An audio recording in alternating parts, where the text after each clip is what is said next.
ನಿನ್ನೆ ಈ ದಿವಸ ಭಗವದ್ಗೀತೆಯ ಉಪಕ್ರಮವನ್ನು ಕಂಡೆವು. ಕೃಷ್ಣ ಭಗವದ್ಗೀತೆಯಲ್ಲಿ ಮೊದಲಿಗೆ ಬಾಯಿ ಬಿಡತಕ್ಕಂಥದ್ದು 2ನೇ ಅಧ್ಯಾಯದ 2ನೇ ಶ್ಲೋಕದಲ್ಲಿ ಕುತಸ್ತ್ವಾ ಕಶ್ಮಲಮಿದಂ ವಿಷಮೇ ಸಮುಪಸ್ಥಿತಂ ಅನಾರ್ಯ ಜುಷ್ಟಮಸ್ವರ್ಗ್ಯಂ ಅಕೀರ್ತಿಕರಮರ್ಜುನ ಕ್ಲೈಬ್ಯಂ ಅಸ್ಮಗಮಃ ಪಾರ್ಥ ನೈತತ್ವೈ ಉಪಪದ್ಯತೆ ಕ್ಷುದ್ರಂ ಹೃದಯ ದೌರ್ಬಲ್ಯಂ ತ್ಯಕ್ತೋತ್ತಿಷ್ಠ ಪರಂತಪ. ಈ ಬಗ್ಗೆ ಸ್ವಾಮಿ ವಿವೇಕಾನಂದರು ಹೇಳ್ತಾ, ಇಡೀ ಭಗವದ್ಗೀತೆಯು ನಾಶವಾಗಿ ಈ 2 ಶ್ಲೋಕ ಉಳಿದರೆ ಸಾಕು. ಅದು ಯಾಕೆ? ಕ್ಷುದ್ರಂ ಹೃದಯ ದೌರ್ಬಲ್ಯಂ ತ್ಯಕ್ತೋತ್ವಿಷ್ಠ ಪರಂತಪ, ತ್ಯಕ್ತ್ವ ಉತ್ತಿಷ್ಠ ಪರಂತಪ ಅಷ್ಟಿದ್ರೂ ಸಾಕು, ನಾವು ಇಡೀ ಭಾರತೀಯ ಸಂಸ್ಕೃತಿಯನ್ನು ಪುನಾರಚನೆ ಮಾಡಬಹುದು ಅಂತ. ಕಾರಣ, ಹೃದಯ ದೌರ್ಬಲ್ಯ ಬರುವಂಥದ್ದು ಅವಿದ್ಯಾ ಕಾಮ ಕರ್ಮಗಳ ಮೂಲಕ, ಭಯ ಶೋಕ ಮೋಹಗಳ ಮೂಲಕ, ಅದನ್ನು ಮೀರುವುದಕ್ಕಾಗಿ ಅಂತ. ಅಂದರೆ ಅರ್ಜುನ ಯಾವುದನ್ನು ದಯೆ ಅಂತ ಭಾವಿಸಿದ್ದಾನೋ ಅದು ಮೋಹದಿಂದ ಬಂದಿದೆ, ಯಾವುದನ್ನು ಧರ್ಮ ಅಂತ ಭಾವಿಸಿದ್ದಾನೋ ಅದು ದೌರ್ಬಲ್ಯದಿಂದ ಬಂದಿದೆ, ಮತ್ತು ಯಾವುದನ್ನು ವೈರಾಗ್ಯ ಅಂತ ಭಾವಿಸಿದ್ದಾನೋ ಅದು ಕ್ಲೈಬ್ಯ ಅಂತಂದರೆ ನಿರ್ವೀರ್ಯತೆ, ಸ್ತ್ರೈಣತೆ, ಹೇಡಿತನ, ಅದರಿಂದ ಬಂದದ್ದು ಅಂತ. ನಾವು ಲೋಕದಲ್ಲಿ ಸಾಮಾನ್ಯವಾಗಿ ದೊಡ್ಡ ದೊಡ್ಡ ಮೌಲ್ಯಗಳು ಅಂತ ಭಾವಿಸಿಕೊಂಡು ಅದಕ್ಕೆ ನಾವು ಬದ್ಧವಾಗಿದ್ದೀವಿ ಅಂತ ಅಂದುಕೊಂಡು ನೆಮ್ಮದಿಯನ್ನು ಪಡ್ಕೊಳ್ಳುವ ಪ್ರಯತ್ನ ಪಡ್ತೀವಿ. ಆದರೆ ವಸ್ತುತಃ ಅವೆಲ್ಲ ನಮ್ಮ ಯಾವುದೋ ಒಂದು ದೌರ್ಬಲ್ಯದ ಬೇರಿನಿಂದ ಚಿಗುರಿರುತ್ತವೆ ಅನ್ನೋದನ್ನು ನೋಡಿಕೊಳ್ಬೇಕು.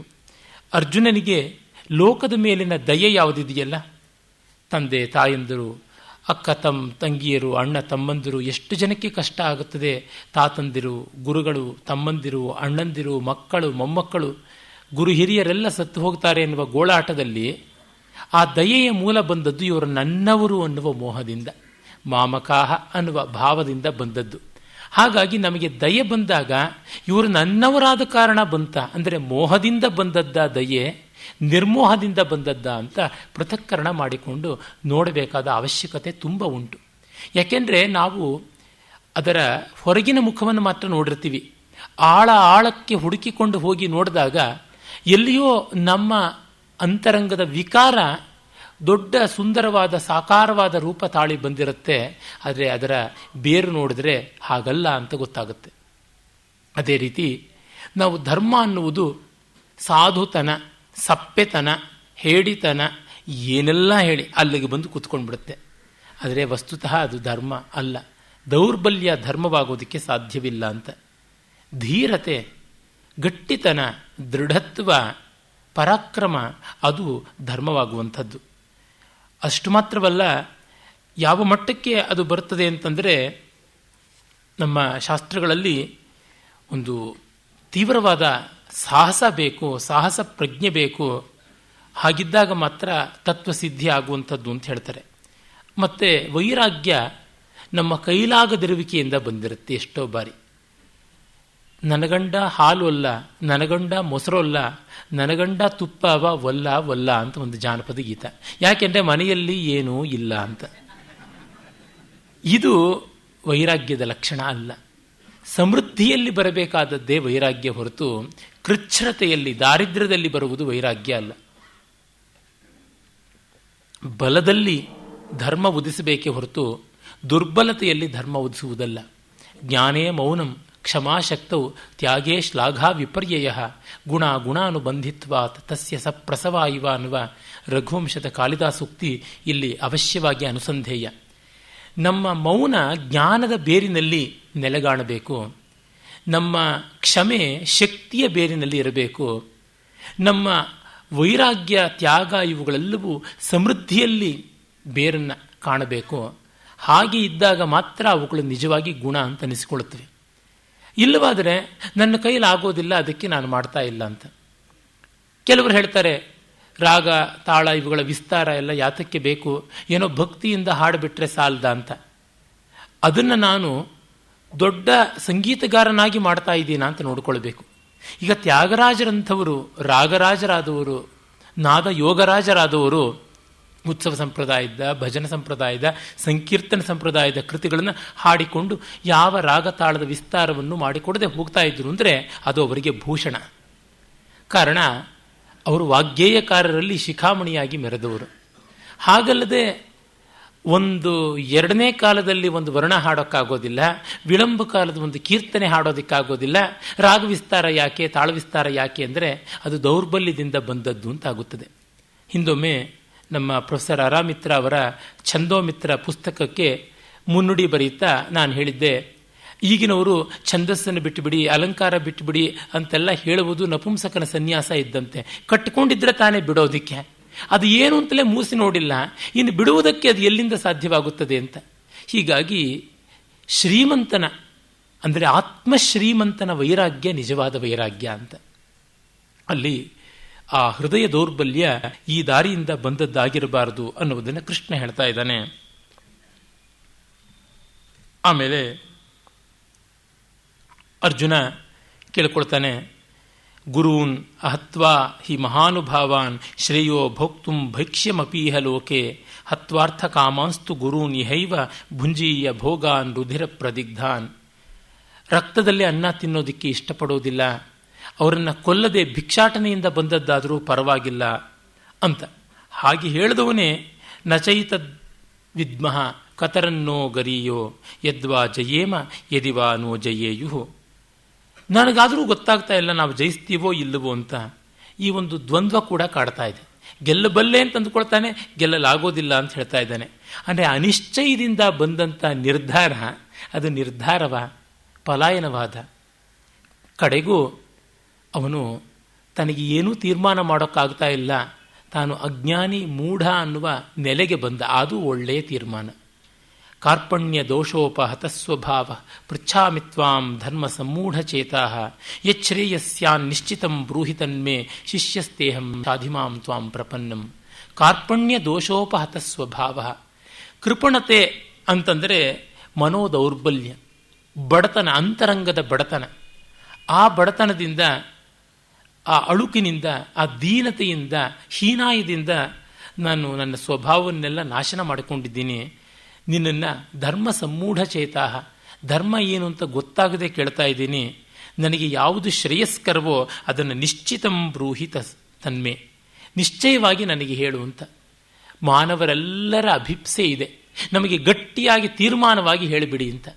ಒಳ್ಳೆಯದು ಹೇಳೋಣ, ಕೇಳುವ ತಾಕತ್ತಿದೆಯಾ ಅಂತ ಕೇಳಬೇಕು. ಅದನ್ನೇ ಕೃಷ್ಣ ಮುಂದೆ ಹೇಳ್ತಾನೆ. ಆಯ್ತಪ್ಪ ಹೇಳೋಣ, ಅರೆ ಕೇಳಬಲ್ಲಂಥ ಸ್ಥೈರ್ಯ ನಿನಗೆ ಉಂಟಾ ಅಂತ. ಯಾಕೆ? ನಾಯಮಾತ್ಮ ಬಲಹೀನೇನ ಲಭ್ಯ. ಭಗವದ್ಗೀತೆಯಲ್ಲಿ ಅನೇಕ ಉಪನಿಷತ್ತುಗಳ ಒಂದು ಸ್ರೋತಸ್ಸು ಅಲ್ಲಿ ಇಲ್ಲಿ ಮಿಂಚಿ ಮರೆಯಾಗುತ್ತದಲ್ಲ, ಅದರೊಳಗೆ ಎದ್ದು ಕಾಣುವಂಥ ಉಪನಿಷತ್ತುಗಳು 3 ಅಂತ ನನಗನ್ಸುತ್ತವೆ. ಇಲ್ಲ 4 ಅಂತ ಬೇಕಾದ್ರೂ ಇಟ್ಕೊಳ್ಬಹುದು. ಮೊದಲನೇದಾಗಿ ಕಠ, ಈಶ, ಮುಂಡಕ, ಈ 3 ಉಪನಿಷತ್ತುಗಳು ಸಾಕಷ್ಟು ಮಟ್ಟಿಗೆ ಅವುಗಳು ತೋರ್ತವೆ. ಅದರೊಳಗೂ ವಿಶೇಷವಾಗಿ ಕಠೋಪನಿಷತ್ತು, ಕೆಲವು ಕಡೆ ಈಶಾವಾಸ್ಯ ಉಪನಿಷತ್ತು, ಮತ್ತು ಇನ್ನು ಕೆಲವು ಕಡೆ ಮುಂಡಕೋಪನಿಷತ್ತು. ಇವುಗಳ ಉಕ್ತಿಗಳು, ಮಂತ್ರಗಳು, ಭಾವನೆಗಳು ಹಾಗಾಗಿ ಬಂದುಬಿಡುತ್ತವೆ. ಆಮೇಲೆ ನಾವು ಶ್ವೇತಾಶ್ವತರ ಉಪನಿಷತ್ತಿನ ಸುಮಾರು ತತ್ವಛಾಯೆಯನ್ನು ಕಾಣ್ತೀವಿ. ಆದರೆ ಆಶ್ಚರ್ಯಕಾರಿ ಎಂಬಂತೆ ತೈತ್ರೀಯ, ಐತರೇಯ, ಛಾಂದೋಗ್ಯ, ಕೇನ, ಪ್ರಶ್ನ, ಬೃಹದಾರಣ್ಯಕಾದಿಗಳ ಒಂದು ಸ್ರೋತಸ್ಸುಗಳು ತೋರೋದಿಲ್ಲ ಹೆಚ್ಚಾಗಿ. ನಿನ್ನೆ ದಿವಸ ನಾನು ಅದರ ಸೂಕ್ಷ್ಮ ದಿಕ್ ಪ್ರದರ್ಶನ ಮಾಡಿದ್ದೆ. ಅವಸ್ಥಾತ್ರಯ ಮತ್ತು ಪಂಚಕೋಶಗಳ ಒಂದು ಅನುಪಸ್ಥಿತಿಯಲ್ಲಿ ಆಗಿರುವಂಥದ್ದು. ಇರಲಿ, ಈ ಮಾತನ್ನು ಯಾತಕ್ಕೆ ಹೇಳಕ್ಕೆ ಬಂದೆ ಅಂದರೆ, ಸರ್ವೋಪನಿಷದೋ ಗಾವೋ ದೋಗ್ಧ ಗೋಪಾಲ ನಂದನ ಅನ್ನುವುದು ಏಕದೇಶೀಯವಾಗಿಲ್ಲದೆ ಇದ್ದರೂ ಅನೇಕ ದೇಶೀಯವಾಗಿ ಆದರೂ ನಮಗೆ ತೋರ್ತಾ ಇರುವಂಥದ್ದು ಕಾಣಸಿಗುತ್ತದೆ. ಅಲ್ಲಿ ಕಠೋಪನಿಷತ್ತಿನಲ್ಲಿ ಮಾತು ಬರುತ್ತಲ್ಲ, ನಾಯಮಾತ್ಮ ಬಲಹೀನೇನ ಲಭ್ಯ ಅನ್ನುವಂಥದ್ದು, ಅದು ಕೃಷ್ಣನ ಇಂಗಿತವೂ ಹೌದು. ಮತ್ತೆ ಶ್ರೇಯಸ್ಸು ಯಾವುದು? ಶ್ರೇಯಶ್ಚ ಪ್ರೇಯಶ್ಚ ಮನುಷ್ಯ. ಶ್ರೇಯಸ್ಸು ಮತ್ತು ಪ್ರೇಯಸ್ಸು ಅಂತ ಯಾವುದೆರಡಿದೆ ಅದು ಮನುಷ್ಯಂ ಏತಸ್ತತೋ ಸಂಪರೀತ್ಯ ವಿವಿನಕ್ತಿ ಧೀರ ಶ್ರೇಯೋ ಹಿ ಧೀರ ಅಭಿಪ್ರೇಯಸೋ ವೃಣೀತೆ ಪ್ರೇಯೋ ಮಂದೋ ಯೋಗಕ್ಷೇಮಾದ್ವೃಣೀತೆ ಶ್ರೇಯಶ್ಚ ಪ್ರೇಯಶ್ಚ. ನಮಗೆ ಶಾಶ್ವತವಾಗಿ ಒಳ್ಳಿತು ಅಂದು ಯಾವುದಿದೆ ಅದನ್ನು, ನಮಗೆ ತಾತ್ಕಾಲಿಕವಾಗಿ ಪ್ರೀತಿ ಪಾತ್ರವಾದದ್ದು, ಸಂತೋಷಕಾರಿಯಾದದ್ದು ಅಂತ ಅದೇನಿದೆ ಅದು ಎರಡೂ ಕೂಡ ಮನುಷ್ಯನನ್ನು ಆವರಿಸಿಕೊಂಡಿವೆ. ಅದನ್ನು ಧೀರಃ ವಿವಿನಕ್ತಿ, ಬುದ್ಧಿವಂತನಾದವನು, ಧೀಮಂತನಾದವನು ವಿವಿನಕ್ತಿ. ಮನುಷ್ಯಂ ಏತಃ ತವು ಸಂಪರೀತ್ಯ, ಇವೆರಡೂ ಕೂಡ ಆವರಿಸಿಕೊಂಡಿವೆ. ಅದರೊಳಗೆ ಧೀರನಾದವನು ವಿವಿನಕ್ತಿ, ವಿಚಾರ ಮಾಡಿ ವಿಶ್ಲೇಷಣೆ ಮಾಡಿ ಬೇರೆ ಮಾಡಿ ಯಾವುದು ಶ್ರೇಯಸ್ಸು ಯಾವುದು ಪ್ರೇಯಸ್ಸು ಅಂತ ತೀರ್ಮಾನ ಮಾಡಿಕೊಂಡು ಶ್ರೇಯೋ ಹಿ ಧೀರ ಅಭಿಪ್ರೇಯಸೋ ವೃಣೀತೆ, ಪ್ರೇಯಸ್ಸಿಗಿಂತ ಮಿಗಿಲಾಗಿ ಶ್ರೇಯಸ್ಸನ್ನು ವರಿಸ್ತಾನೆ. ಅಜ್ಞಾನಿಯಾದವನು ಯೋಗಕ್ಷೇಮಾತ್ ಪ್ರೇಯೋ ವೃಣೀತೆ, ತನಗೆ ಬಹಳ ನೆಮ್ಮದಿ ಬರುತ್ತದೆ ಎನ್ನುವ ಭ್ರಮೆಯಲ್ಲಿ ಪ್ರೇಯಸ್ಸನ್ನು ಇಟ್ಟುಕೊಳ್ತಾನೆ. ಆದರೆ ಅದು ಎಂದಿಗೂ ನಿಲ್ಲುವಂಥದ್ದಲ್ಲ. ಯೋ ಧ್ರುವಾಣಿ ಪರಿತ್ಯಜ್ಯ ಅಧ್ರುವಾಣ್ಯೇವ ಸೇವತೆ ಧ್ರುವಾಣಿ ತಸ್ಯ ನಷ್ಟಾನಿ ಅಧ್ರುವಂ ನಷ್ಟಮೇವಹಿ. ಯಾರು ಶಾಶ್ವತವನ್ನು ಬಿಟ್ಟು ಅಶಾಶ್ವತವನ್ನು ಗಟ್ಟಿ ಮಾಡ್ಕೊಳ್ಳೋಕೆ ಹೋಗ್ತಾರೋ, ಶಾಶ್ವತ ಹೋಗಿಯೇ ಹೋಗಿದೆ ಅವರಿಗೆ, ಅಶಾಶ್ವತ ನಿಲ್ಲುವಂಥದ್ದೇ ಅಲ್ಲ ಅಂತ ಗೊತ್ತಾಗಿದೆ ಅಂತ ಇದು ಕಠೋಪನಿಷತ್ತು ನಮಗೆ ಹೇಳಿಕೊಡುವುದು. ಅವನು ಅದಕ್ಕೆ ಶ್ರೇಯಸ್ಸನ್ನು ಹೇಳು ಅಂತ ಕೇಳ್ತಾನೆ. ಪ್ರೇಯಸ್ಸು ನಮಗೆ ಲೋಕ ಸಾಮಾನ್ಯವಾಗಿ ಗೊತ್ತಾಗಿಬಿಡುತ್ತೆ, ಶ್ರೇಯಸ್ಸು ಗೊತ್ತಾಗುವುದು ಕಷ್ಟ. ಆಮೇಲೆ ಶಿಷ್ಯ ತೇಹಂ, ನಾನು ನಿನ್ನ ಶಾಸನಕ್ಕೆ ಒಳಪಡತಕ್ಕವನು ಅಂತ ಕೇಳ್ತಾನೆ. ಶಾಧಿ, ನನ್ನನ್ನು ಆಳಿ ಬಿಡು. ಪ್ರಪನ್ನಂ, ನಾನು ನಿನಗೆ ಪ್ರಪತ್ತಿಯನ್ನು ಮಾಡಿಕೊಂಡಿದ್ದೀನಿ ಅನ್ನುವಂಥ ಮಾತನ್ನು ಹೇಳ್ತಾನೆ. ಅಂದರೆ ನೋಡಿ, ಇಲ್ಲಿ ಶರಣಾಗತಿ ಎನ್ನುವಂಥದ್ದು ನಮಗೆ ತಾನೇ ತಾನಾಗಿ ಗೋಚರವಾಗುತ್ತೆ. ಭಗವತ್ ಶರಣಾಗತಿ ಎನ್ನುವಂಥದ್ದು ಬಹಳ ಮುಖ್ಯವಾದದ್ದು. ಇದನ್ನು ಎಲ್ಲ ಶಾಸ್ತ್ರಗಳು ಕೂಡ ಗೌರವಿಸಿವೆ. ಈಶ್ವರ ಪ್ರಣಿಧಾನ ಅನ್ನುವಂಥದ್ದು ನಮಗೆ ಮುಖ್ಯವಾಗಿ ಬೇಕಾಗಿರತಕ್ಕಂಥದ್ದು. ಅದನ್ನು ಅವನು ಹೇಳ್ತಾನೆ. ಶ್ರೀವೈಷ್ಣವ ಸಂಪ್ರದಾಯದಲ್ಲಿ ಪ್ರಪತ್ತಿ ಪಂಚಾಂಗದಿಂದ ಕೂಡಿರತಕ್ಕಂಥದ್ದು ಅಂತ ಹೇಳ್ತೀವಿ. ಅಲ್ಲಿ ಶರಣಾಗತಿ ಯೋಗ ಅಥವಾ ಪ್ರಪತ್ತಿ ಯೋಗ ಅಂತ ಕರೀತಾರೆ. ಪ್ರಪತ್ತಿ ಅಂದರೆ ವಿಶೇಷವಾಗಿ ಪಡ್ಕೊಳ್ಳುವಿಕೆ ಅಂತ, ಭಗವಂತನ ಕಾರುಣ್ಯವನ್ನು ಅನುಗ್ರಹವನ್ನು ಪಡೆದುಕೊಳ್ಳುವಿಕೆ. ಅದು ಹೇಗೆ? ಮೊದಲಿಗೆ ಕಾರ್ಪಣ್ಯ ಅಂದರೆ ನನ್ನದೇನೂ ನಡೀತಾ ಇಲ್ಲ ಅನ್ನುವ ಭಾವ ಬರಬೇಕು ಅಂತ. ಹಾಗಂದರೆ ದೀನತ್ವ ಬೇಡ ಅಂತ ಒಂದು ಕಡೆ ಹೇಳ್ತಾ ಇದ್ದೀವಿ, ಮತ್ತು ದೀನತ್ವ ಬೇಕು ಅಂತ ಹೇಳ್ತಾ ಇದ್ದೀರಲ್ಲ, ಅಂದರೆ ಅಹಂಕಾರ ಹೋಗಬೇಕು ಅನ್ನುವ ಅರ್ಥದಲ್ಲಿ ಕಾರ್ಪಣ್ಯ ಅಂತ. ಕರ್ತೃತ್ವ ಭೋಕ್ತೃತ್ವ ಅವೆಲ್ಲ ನಾನು ನನ್ನದು ಅನ್ನುವಂಥದ್ದೇನಿದೆ ಅದನ್ನು ತೊಳೆದು ಹಾಕ್ಕೊಳ್ಬೇಕು ಅಂತ. ಮತ್ತು ರಕ್ಷಿಷ್ಯತೀತಿ ವಿಶ್ವಾಸ, ಅಹಂ ದೀನ ಇತಿ ಕಾರ್ಪಣ್ಯಂ ರಕ್ಷಿಷ್ಯತಿ ಭಗವಾನ್ ಇತಿ ವಿಶ್ವಾಸ, ಅದನ್ನು ಮಹಾವಿಶ್ವಾಸ ಅಂತ ಕರೀತಾರೆ. ಪರಮಾತ್ಮ ಕಾಪಾಡಿಯೇ ಕಾಪಾಡ್ತಾನೆ ಅನ್ನುವಂಥ ಗಾಢವಾದ ವಿಶ್ವಾಸ ಬೇಕು. ಮತ್ತು ಗೋಪ್ತೃತ್ವ ವರ್ಣ, ಹಾಗಾಗಿ ನಿನ್ನ ಬಳಿ ಬಂದಿದ್ದೀನಿ, ನೀನೇ ಗತಿ ಅಂತ. ಗೋಪ್ತೃತ್ವ ಅಂದರೆ ಕಾಪಾಡ್ತಕ್ಕಂಥವನು ಇವನು ಅಂತ ಅವನನ್ನು ಒಪ್ಪಿಸಿಕೊಳ್ತಕ್ಕಂಥದ್ದು, ಅಕ್ಸೆಪ್ಟೆನ್ಸ್. ಆಮೇಲೆ ಆನುಕೂಲ್ಯ ಸಂಕಲ್ಪ, ಪ್ರಾತಿಕೂಲ್ಯ ವರ್ಜನ. ಅನುಕೂಲವಾಗಿ ಭಗವತ್ ಶರಣಾಗತಿಗೆ ಯಾವುದು ಯೋಗ್ಯವೋ ಹಿತಕಾರಿಯೋ ಕೂಡಿ ಬರುತ್ತದೆಯೋ ಅದನ್ನೆಲ್ಲ ನಾನು ಮಾಡಿಕೊಳ್ಬೇಕು, ಅದಕ್ಕಾಗಿ ಬದ್ಧನಾಗಿದ್ದೀನಿ ಅಂತ ಸಂಕಲ್ಪ ಮಾಡಿಕೊಳ್ಬೇಕು. ಅದಕ್ಕೆ ವ್ಯತಿರೇಕವಾದದ್ದನ್ನೆಲ್ಲ ಬಿಡ್ತೀನಿ ಅಂತ ಅಂದುಕೊಳ್ಬೇಕು ಅಂತ. ಅಂದರೆ ಇದನ್ನು ನಾವು ಸಾಮಾನ್ಯ ಎಲ್ಲ ಭಕ್ತಿ ಪ್ರಧಾನವಾದ ದೈವತ ಶಾಸ್ತ್ರಗಳಲ್ಲೆಲ್ಲ ನಾವು ಕಾಣ್ತೀವಿ. ಥಿಯಾಲಜಿನಲ್ಲಿ ಅಂದರೆ ದೊಡ್ಡವನಿದ್ದಾನೆ ಭಗವಂತ ಅಥವಾ ದೇವರು, ಯಾವಳೋ ಗಂಡು ಹೆಣ್ಣು ಏನಾದರೂ ಅಂದುಕೊಳ್ಳಿ, ಇದೆ ಆ ಒಂದು ಸತ್ವ, ಅದಕ್ಕೆ ನಾವು ಬದ್ಧವಾಗಬೇಕು, ಅದಕ್ಕೆ ಶರಣಾಗಬೇಕು, ಅದು ನಮ್ಮನ್ನು ಉದ್ಧರಿಸುತ್ತದೆ ಎನ್ನುವ ವಿಶ್ವಾಸ ಬೇಕು. ಮತ್ತು ಸಮರ್ಪಣೆ ಮಾಡಿಕೊಳ್ಳೋದಕ್ಕೆ ಬೇಕಾದ ಮನಸ್ಥಿತಿಯನ್ನು ಮಾಡಿಸಿಕೊಳ್ಳೋದು ಆನುಕೂಲ್ಯ ಸಂಕಲ್ಪ. ಮತ್ತು ಪ್ರಾತಿಕೂಲ್ಯ ವರ್ಜನ, ಅದನ್ನು ವಿರೋಧ ಮಾಡ್ತಕ್ಕಂಥದ್ದನ್ನೆಲ್ಲ ಪಕ್ಕಕ್ಕೆ ತಳ್ಳತಕ್ಕಂಥದ್ದು. ಅಂದರೆ ನಮ್ಮ ಭಗವತ್ ಶ್ರದ್ಧೆಯನ್ನು ಡಿಸ್ಟರ್ಬ್ ಮಾಡುವಂಥದ್ರಿಂದ ದೂರ ಇರತಕ್ಕಂಥದ್ದು, ಭಗವತ್ ಶ್ರದ್ಧೆಯನ್ನು ಉತ್ತೇಜನ ಮಾಡ್ತಕ್ಕಂಥದ್ದಕ್ಕೆ ನಿಕಟವಾಗುವಂಥದ್ದು ಇವು ಅಂತ. ಸರಿ, ಭಗವಂತನನ್ನು ನಂಬದೇ ಇದ್ದವರಿಗೆ ಗೀತೆ ಏನಾದರೂ ಹೇಳುತ್ತದಾ? ಯಥೇಷ್ಟವಾಗಿ ಹೇಳುತ್ತದೆ. ಭಗವದ್ಗೀತೆ ಬರೀ ಹಿಂದೂಗಳಿಗೆ ಮಾತ್ರವಲ್ಲ, ಸನಾತನ ಧರ್ಮೀಯರಿಗಷ್ಟೇ ಅಂತ ಅಲ್ಲ, ಎಲ್ಲ ಮತಗಳವರಿಗೂ ಉಂಟು, ಯಾವ ಮತಕ್ಕೆ ಸೇರೋಲ್ಲ ಅನ್ನುವವರಿಗೂ ಉಂಟು. ಕಾರಣ ಇದು ಸ್ವಸ್ವರೂಪವನ್ನು ಬೋಧಿಸ್ತಕ್ಕಂಥದ್ದು. ಆದರೆ ಅಧಿಕಾರಿ ಭೇದದಿಂದ ನಮಗೆ ಒಂದು ಆಲಂಬನ ವಸ್ತು ಇಲ್ಲದೆ ಗತಿ ಇಲ್ಲ ಅನ್ನೋದಕ್ಕೆ ಒಳ್ಳೆಯದು ಮಾಡಿಕೊಳ್ಳಿ ಅಂತಂತಾರೆ. ಅಂದರೆ ನಮಗೆ ಪುಸ್ತಕ ನೋಡ್ಕೊಳ್ಳದೆ ಬಾಯಿಗೆ ಸ್ತೋತ್ರ ಪಾಠ ಹೇಳೋಕ್ಕೆ ಬರೋಲ್ಲ ಅಂದರೆ ನೀವು ಸ್ತೋತ್ರವನ್ನು ಹೇಳೋದಕ್ಕೆ ಅರ್ಹರಲ್ಲ, ಹೋಗಿ ಅಂತ ಆಚೆಗೆ ಓಡಿಸ್ತಕ್ಕಂಥ ನೈರ್ಘಣ್ಯ ಭಗವದ್ಗೀತೆ ಇದಲ್ಲ.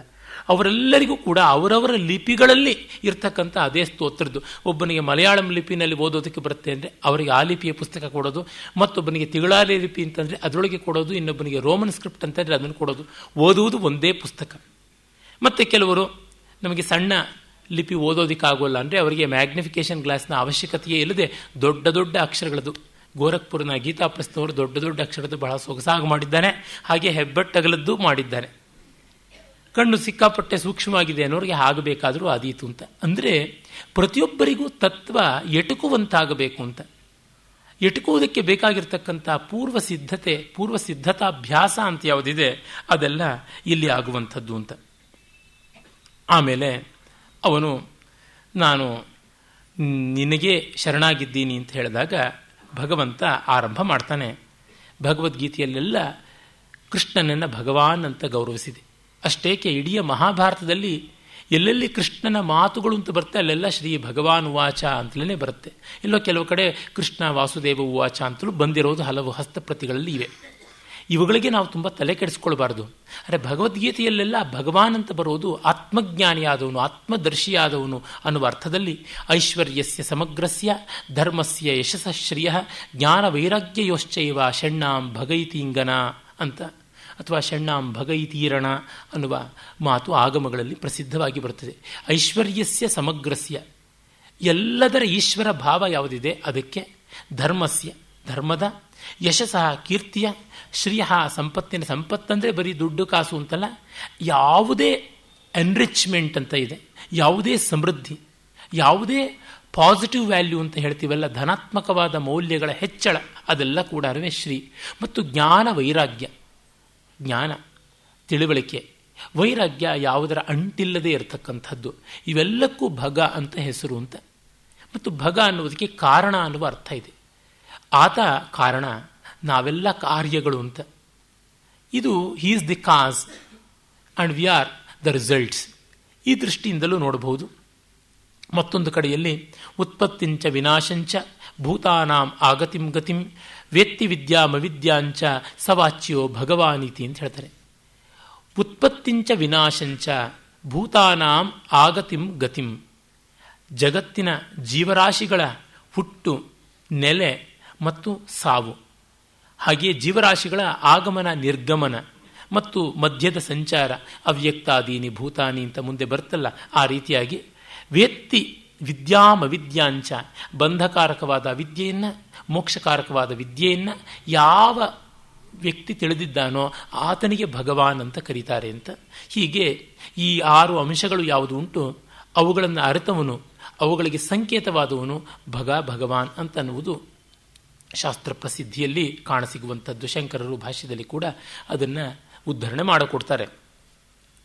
ಆ ದೃಷ್ಟಿಯಿಂದ ಭಗವಂತ ಈಗ ಅಳಬೇಡ ಅಂತಾನೆ. ಇಡೀ ಭಗವದ್ಗೀತೆ 2 ಅಳುಬೇಡ ಅನ್ನುವಂಥ ಮಾತುಗಳ ಮಧ್ಯೆ ಅಡಕವಾಗಿದೆ ಎನ್ಬೋದು. ಕೃಷ್ಣನ ಈ ಒಂದು 11ನೇ ಶ್ಲೋಕದಿಂದ ಬರ್ತಕ್ಕಂಥ 2ನೇ ಅಧ್ಯಾಯದ 11ನೇ ಶ್ಲೋಕದಿಂದ ಬರುವುದು ಆಚಾರ್ಯತ್ರಯರೆಲ್ಲ ಮಾಡಿರತಕ್ಕಂಥ ಭಾಷ್ಯಗಳಿಗೆ ಮೂಲ ಮಾತ್ರಕ್ಕೆ ಅಂತ ಅನ್ಬೋದು. ಅದಕ್ಕೆ ಮುನ್ನ ಬಂದಂಥ ಶ್ಲೋಕಗಳಿಗೆ ಅವರೇನು ವಿವರಣೆಗಳನ್ನು ಬರೆಯೋದಿಲ್ಲ. ಆಮೇಲೆ ಸರ್ವಧರ್ಮಾನ್ ಪರಿತ್ಯಜ್ಯ ಆದಮೇಲೆ ಗೀತೆ ಇದೆಲ್ಲ ಮುಗಿದಂತೆ ಆಯಿತು, ಭಗವಂತನ ಮಾತು ಮುಗಿಯಿತು ಅಂತ ಸಾಮಾನ್ಯವಾದಂಥ ರೂಢಿ. ಶಂಕರಾಚಾರ್ಯರೆಲ್ಲ ಅವರ ಭಾಷ್ಯದಲ್ಲಿ ಸರ್ವಧರ್ಮಾನ್ ಪರಿತ್ಯಜ್ಯ ಶ್ಲೋಕಾನಂತರವೇ ಉಪಸಂಹಾರಾತ್ಮಕವಾದಂಥ ವಿಸ್ತಾರವಾದ ಸಮಾಪ್ತಿ ಭಾಷ್ಯ ವಾಕ್ಯಗಳನ್ನು ಬರೀತಾರೆ. ಇರಲಿ, ಕೃಷ್ಣ ಮಹಾಭಾರತದಲ್ಲಿ ಅಂಥ ಯಾವುದೇ ರೀತಿಯಲ್ಲಿ ಅಳುವುದಿಲ್ಲ, ಸೀನ್ ಕ್ರಿಯೇಟ್ ಮಾಡೋದಿಲ್ಲ ಅಂತ ನಾನು ಹಲವು ಬಾರಿ ಹೇಳಿದ್ದೀನಿ ಇದೇ ವೇದಿಕೆಯಲ್ಲಿ. ಇಲ್ಲಿ ಅದನ್ನೇ ಅವನು ಹೇಳ್ತಾ ಇದ್ದಾನೆ. ತಾನು ಆಚರಣೆ ಮಾಡದೇ ಇದ್ದನ್ನು ಎಂದೂ ಹೇಳಿದವನಲ್ವಲ್ಲ. ಅಶೋಚ್ಯಾನ್ ಅನ್ವಶೋಚಸ್ತ್ವಂ ಪ್ರಜ್ಞಾವಾದಾಂಶ್ಚ ಭಾಷಸೆ ಗತಾಸೂನ್ ಅಗತಾಸೂಂಶ್ಚ ನಾನು ಶೋಚಂತಿ ಪಂಡಿತ ಅನ್ನುವಲ್ಲಿ ಅಳಬಾರದವರಿಗೆ ನೀನು ಅಳ್ತಾ ಇದ್ದೀಯ. ಅಶೋಚ್ಯಾನ್ ಅನ್ವಶೋಚ, ಮಧ್ಯಮ ಪುರುಷ ಏಕವಚನ, ಅನ್ವಶೋಚಸ್ತ್ವಂ, ನೀನು ಅಳ್ತಾ ಇದ್ದೀಯ. ಅದೇನೋ ಒಮ್ಮೆ ಅಲ್ಲ, ಮತ್ತೆ ಮತ್ತೆ ಬಿಕ್ಕಿ ಬಿಕ್ಕಿಯ ಅನುಶೋಚ ಅಂತಂದರೆ ಬಿಡದೆ ಅಳ್ತಾ ಇದೀಯಾ, ಶಂಖವಾದ್ಯ ಪೂರೈಸ್ತಾನೇ ಇದೆಯಾ, ಅದಕ್ಕೆ ಮುಗಿತಾ ಇವೇ ಇಲ್ಲವಲ್ಲ ಅಂತ. ಅದು ಯಾರು ಅಳಬಾರದವರು, ಅಶೋಚ್ಯಾನ್, ಅಳಬಾರದವರಿಗಾಗಿ ಅಂತ. ಅಲ್ಲಿ ನಿನ್ನದೆಲ್ಲ ಹೃದಯ ದೌರ್ಬಲ್ಯ ಅನ್ನುವ ಮಾತಿಗೆ ಒಳ್ಳೆ ಪೂರಕ ಸಾಮಗ್ರಿ ಇದೆ. ಪ್ರಜ್ಞಾವಾದ ಅನ್ನೋದೊಂದು ಇಡಿಯಮ್ಮು, ಬುದ್ಧಿವಂತಿಕೆಯ ಚಮತ್ಕಾರದ ಮಾತನ್ನು ಆಡ್ತಾ ಇದೀಯಾ, ಅದು ಸರಿಯಲ್ಲ. ಹೋಗುವವರಿಗೆ ಇರುವವರಿಗೆ ಅಳುವವರು ಯಾರೂ ಇಲ್ಲ, ನಿನ್ನ ರಗಳೆಗಾರಿಗೆ ಬಿಡುವ ಮಂಕುತಿಮ್ಮ ಅಂತ ಕಗ್ಗದಲ್ಲಿ DVG ಹೇಳ್ತಾರಲ್ಲ. ಹಾಗಾಗಿ ಅಳಬೇಡ ಅಂತಾನೆ. ಕಟ್ಟ ಕಡೆಯಲ್ಲಿ ಸರ್ವಧರ್ಮಾನ್ ಪರಿತ್ಯಜ್ಯ ಮಾಮೇಕಂ ಶರಣಂ ವ್ರಜ ಅಹಂತ್ವಾ ಸರ್ವಪಾಪೇಭ್ಯೋ ಮೋಕ್ಷಯಿಷ್ಯಾಮಿ ಮಾ ಶುಚಃ. ಅಲ್ಲಿ ಮೋಕ್ಷಯಿಷ್ಯಾಮಿ ಎನ್ನುವುದು ಅಪಾಣನೀಯವಾದ ರೂಪ. ಮೋಚಯಿಷ್ಯಾಮಿ ಅಂತಂದರೆ ಸಾಕಾಗ್ತಿತ್ತು, ಮುಚಧಾತುವಿನಿಂದ ಬಂದದ್ದು. ಹಾಗಾಗಿ ಭವಿಷ್ಯತ್ ಕಾಲದಲ್ಲಿ ಮೋಚಯಿಷ್ಯಾಮಿ ಅಂತಾಗುತ್ತೆ. ಮೋಕ್ಷಯಿಷ್ಯಾಮಿ ಅಲ್ಲ ಅಂತಂದರೆ ವ್ಯಾಸರಿಗೆ ನಾವ್ಯಾರು ವ್ಯಾಕರಣ ಹೇಳೋದಿಕ್ಕೆ. ಇವನ್ನೆಲ್ಲ ಆರ್ಷಪ್ರಯೋಗಗಳು, ಋಷಿಪ್ರಣೀತವಾದ ಕಾವ್ಯಗಳು ಅಂತ ನಾವು ತಕರಾರು ಮಾಡೋದಿಲ್ಲ. ಯತತಾಮಪಿ ಸಿದ್ಧಾನಾಂ ಕಶ್ಚಿನ್ ಮಾಂ ವೇತ್ತಿ ತತ್ವತಃ ಅಂತ ಒಂದು ಕಡೆ ಭಗವದ್ಗೀತೆಯಲ್ಲಿ ಕೃಷ್ಣ ಹೇಳ್ತಾನೆ, ಮನುಷ್ಯಾಣಾಂ ಸಹಸ್ರೇಶು ಕಶ್ಚಿದ್ ಯತತಿ ಸಿದ್ಧಯೇ. ಅಲ್ಲಿ ಆ ಯತತಿ ಯತತಾಂ ಅನ್ನುವುದು ತಪ್ಪಾದ ರೂಪಗಳು ಅಂತ, ಅಂದರೆ ಅಪಾಣನೀಯ.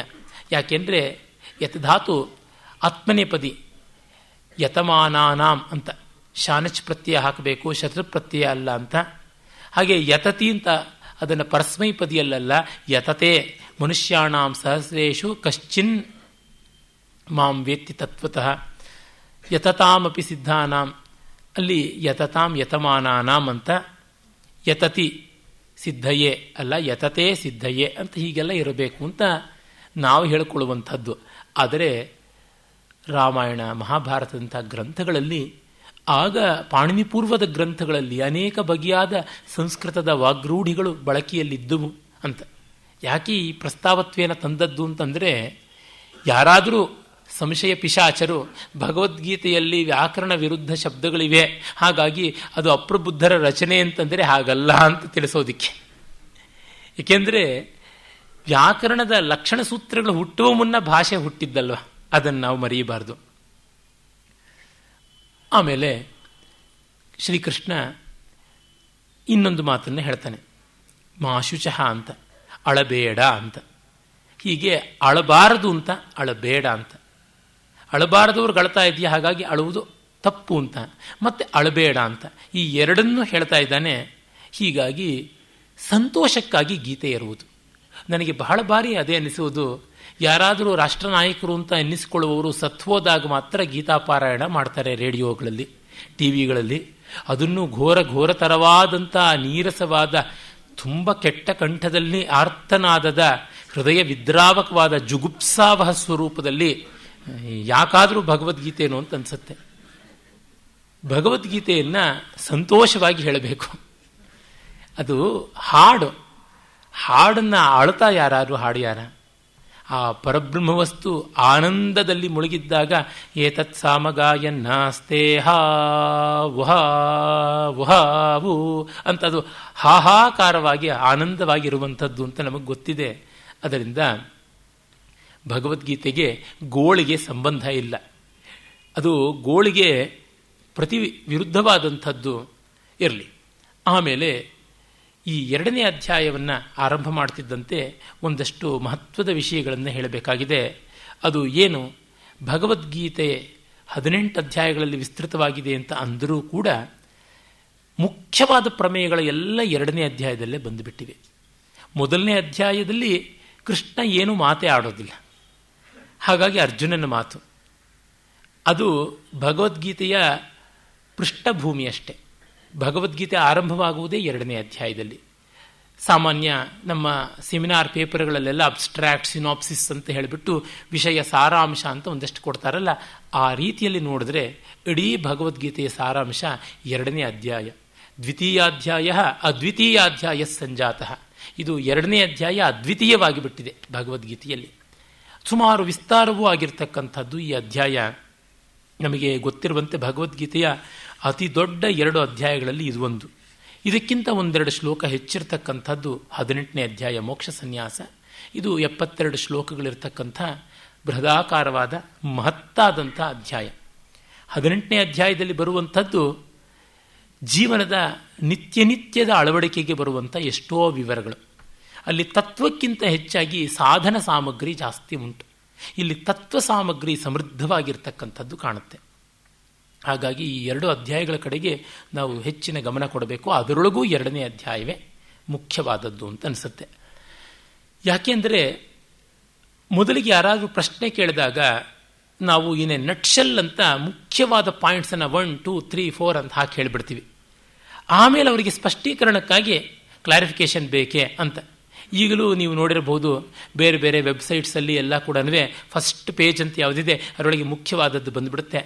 ಆಮೇಲೆ ನೀವು ಇಂಟ್ರ್ಯಾಕ್ಟಿವ್ ಆದಂಥ ಒಂದು ವೆಬ್ಸೈಟ್ ಅಂತಂದರೆ ಯಾವುದೋ ಒಂದು ಎಕ್ಸ್ಟ್ರಾ ಇನ್ಫಾರ್ಮೇಷನ್ ಅಂತ ಅದರ ಮೇಲೆ ಮೌಸನ್ನು ಒತ್ತಿ ಕ್ಲಿಕ್ ಮಾಡಿದ್ರೆ ಅದು ತಾನಾಗಿ ತೆರೆಕೊಳ್ಳುತ್ತೆ. ಹಾಗೆ ಭಗವದ್ಗೀತೆಯನ್ನು ಕಂಪ್ಯೂಟರೈಸ್ ಮಾಡಿದ್ರೆ 2ನೇ ಅಧ್ಯಾಯವನ್ನು ಫ್ರಂಟ್ ಪೇಜಲ್ಲಿ ಹಾಕಬೇಕಾಗುತ್ತೆ. ಅಲ್ಲಿರ್ತಕ್ಕಂಥ ವಿವರಗಳಿಗೇನೆ ಮತ್ತೆ ಮೌಸನ್ನು ಓಡಿಯಾಡಿಸಬೇಕಾಗುತ್ತೆ.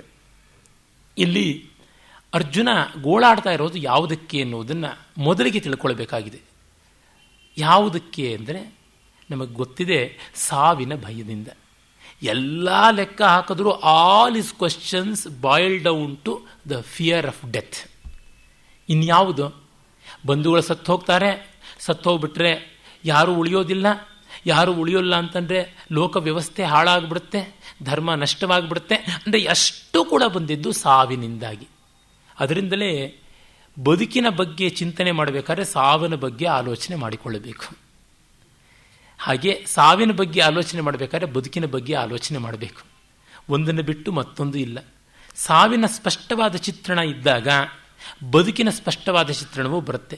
ಆತ್ಮಹತ್ಯೆ ಮಾಡಿಕೊಳ್ಳುವವರು ಸಾವಿನ ಚಿಂತೆ ಮಾಡ್ತಾ ಇದ್ದಾರೆ, ಆದರೆ ಸಾಯಬೇಕಾದ್ರೆ ಬದುಕಿನ ಬಗ್ಗೆ ಚಿಂತೆ ಮಾಡಬೇಕು. ಅದು ಮಾಡದೇ ಇದ್ದಿದ್ದರಿಂದ ಆತ್ಮಹತ್ಯೆ ಆಗುವಂಥದ್ದು. ಇದಕ್ಕೆ ಅತ್ಯದ್ಭುತವಾದ ದೃಷ್ಟಾಂತ ಅಂದರೆ ಬದುಕಬೇಕು ಅಂದರೆ ಸಾವನ್ನು ಚಿಂತೆ ಮಾಡಬೇಕು ಅನ್ನೋದಕ್ಕೆ ಪರಮಪೂಜ್ಯರಾದ ಭಗವಾನ್ ರಮಣ ಮಹರ್ಷಿಗಳಿದ್ದಾರೆ. ರಮಣ ಮಹರ್ಷಿಗಳು ಯಾವ ಗುರೂಪಸದನವನ್ನು ಮಾಡಲಿಲ್ಲ, ಯಾವ ಶಾಸ್ತ್ರಾಧ್ಯಯನ ಮಾಡಲಿಲ್ಲ, ಇನ್ಯಾವ ತರ್ಕವನ್ನೂ ಮಾಡಲಿಲ್ಲ. ಸಾವು ಬಂತು ಅಂದರೆ ಗತಿ ಏನು ಅಂತ ಯೋಚನೆ ಮಾಡಿದ್ರು. ಸತ್ತಂತೆಯೇ ಮಲಗಿಬಿಟ್ರು. ಸಾವಿನ ಎಲ್ಲ ಹಂತವನ್ನು ಅನುಭವಿಸಿದ್ರು. ಕಡೆಗೆ ಸಾವು ನನಗಲ್ಲ ಅಂತ ಗೊತ್ತಾಯಿತು. ಅಲ್ಲಿಗೆ ಅವರ ಬದುಕೇ ಇಲ್ಲ ಅಂತಾಯಿತು ಅಂತ. ಹೀಗಾಗಿ ಆ ಬದುಕಿನ ಮೂಲಭೂತವಾದ ಜೀವಧಾತು ಯಾವುದು ಅಂತ ಯೋಚನೆ ಮಾಡೋದಕ್ಕೆ ಸಾವಿನ ಕಡೆಗೆ ಹೋಗಬೇಕು. ಅರ್ಜುನ ಸಾವಿನಿಂದ ಹೆದರ್ತಾ ಇದ್ದಾನೆ. ಸಾವಿನಿಂದ ಮರಣಾತ್ ಭೀತಿ ಅವನಿಗೆ. ಕೃಷ್ಣ ಅದನ್ನೇ ಹೇಳಿಕೊಳ್ಳುವಂತ. ಯಾಕೆಂದರೆ ನಾವು ಎಲ್ಲಿ ಯಾವುದನ್ನು ಕಳ್ಕೊಂಡವೋ ಅಲ್ಲಿಯೇ ಅದನ್ನು ಹುಡುಕಬೇಕು.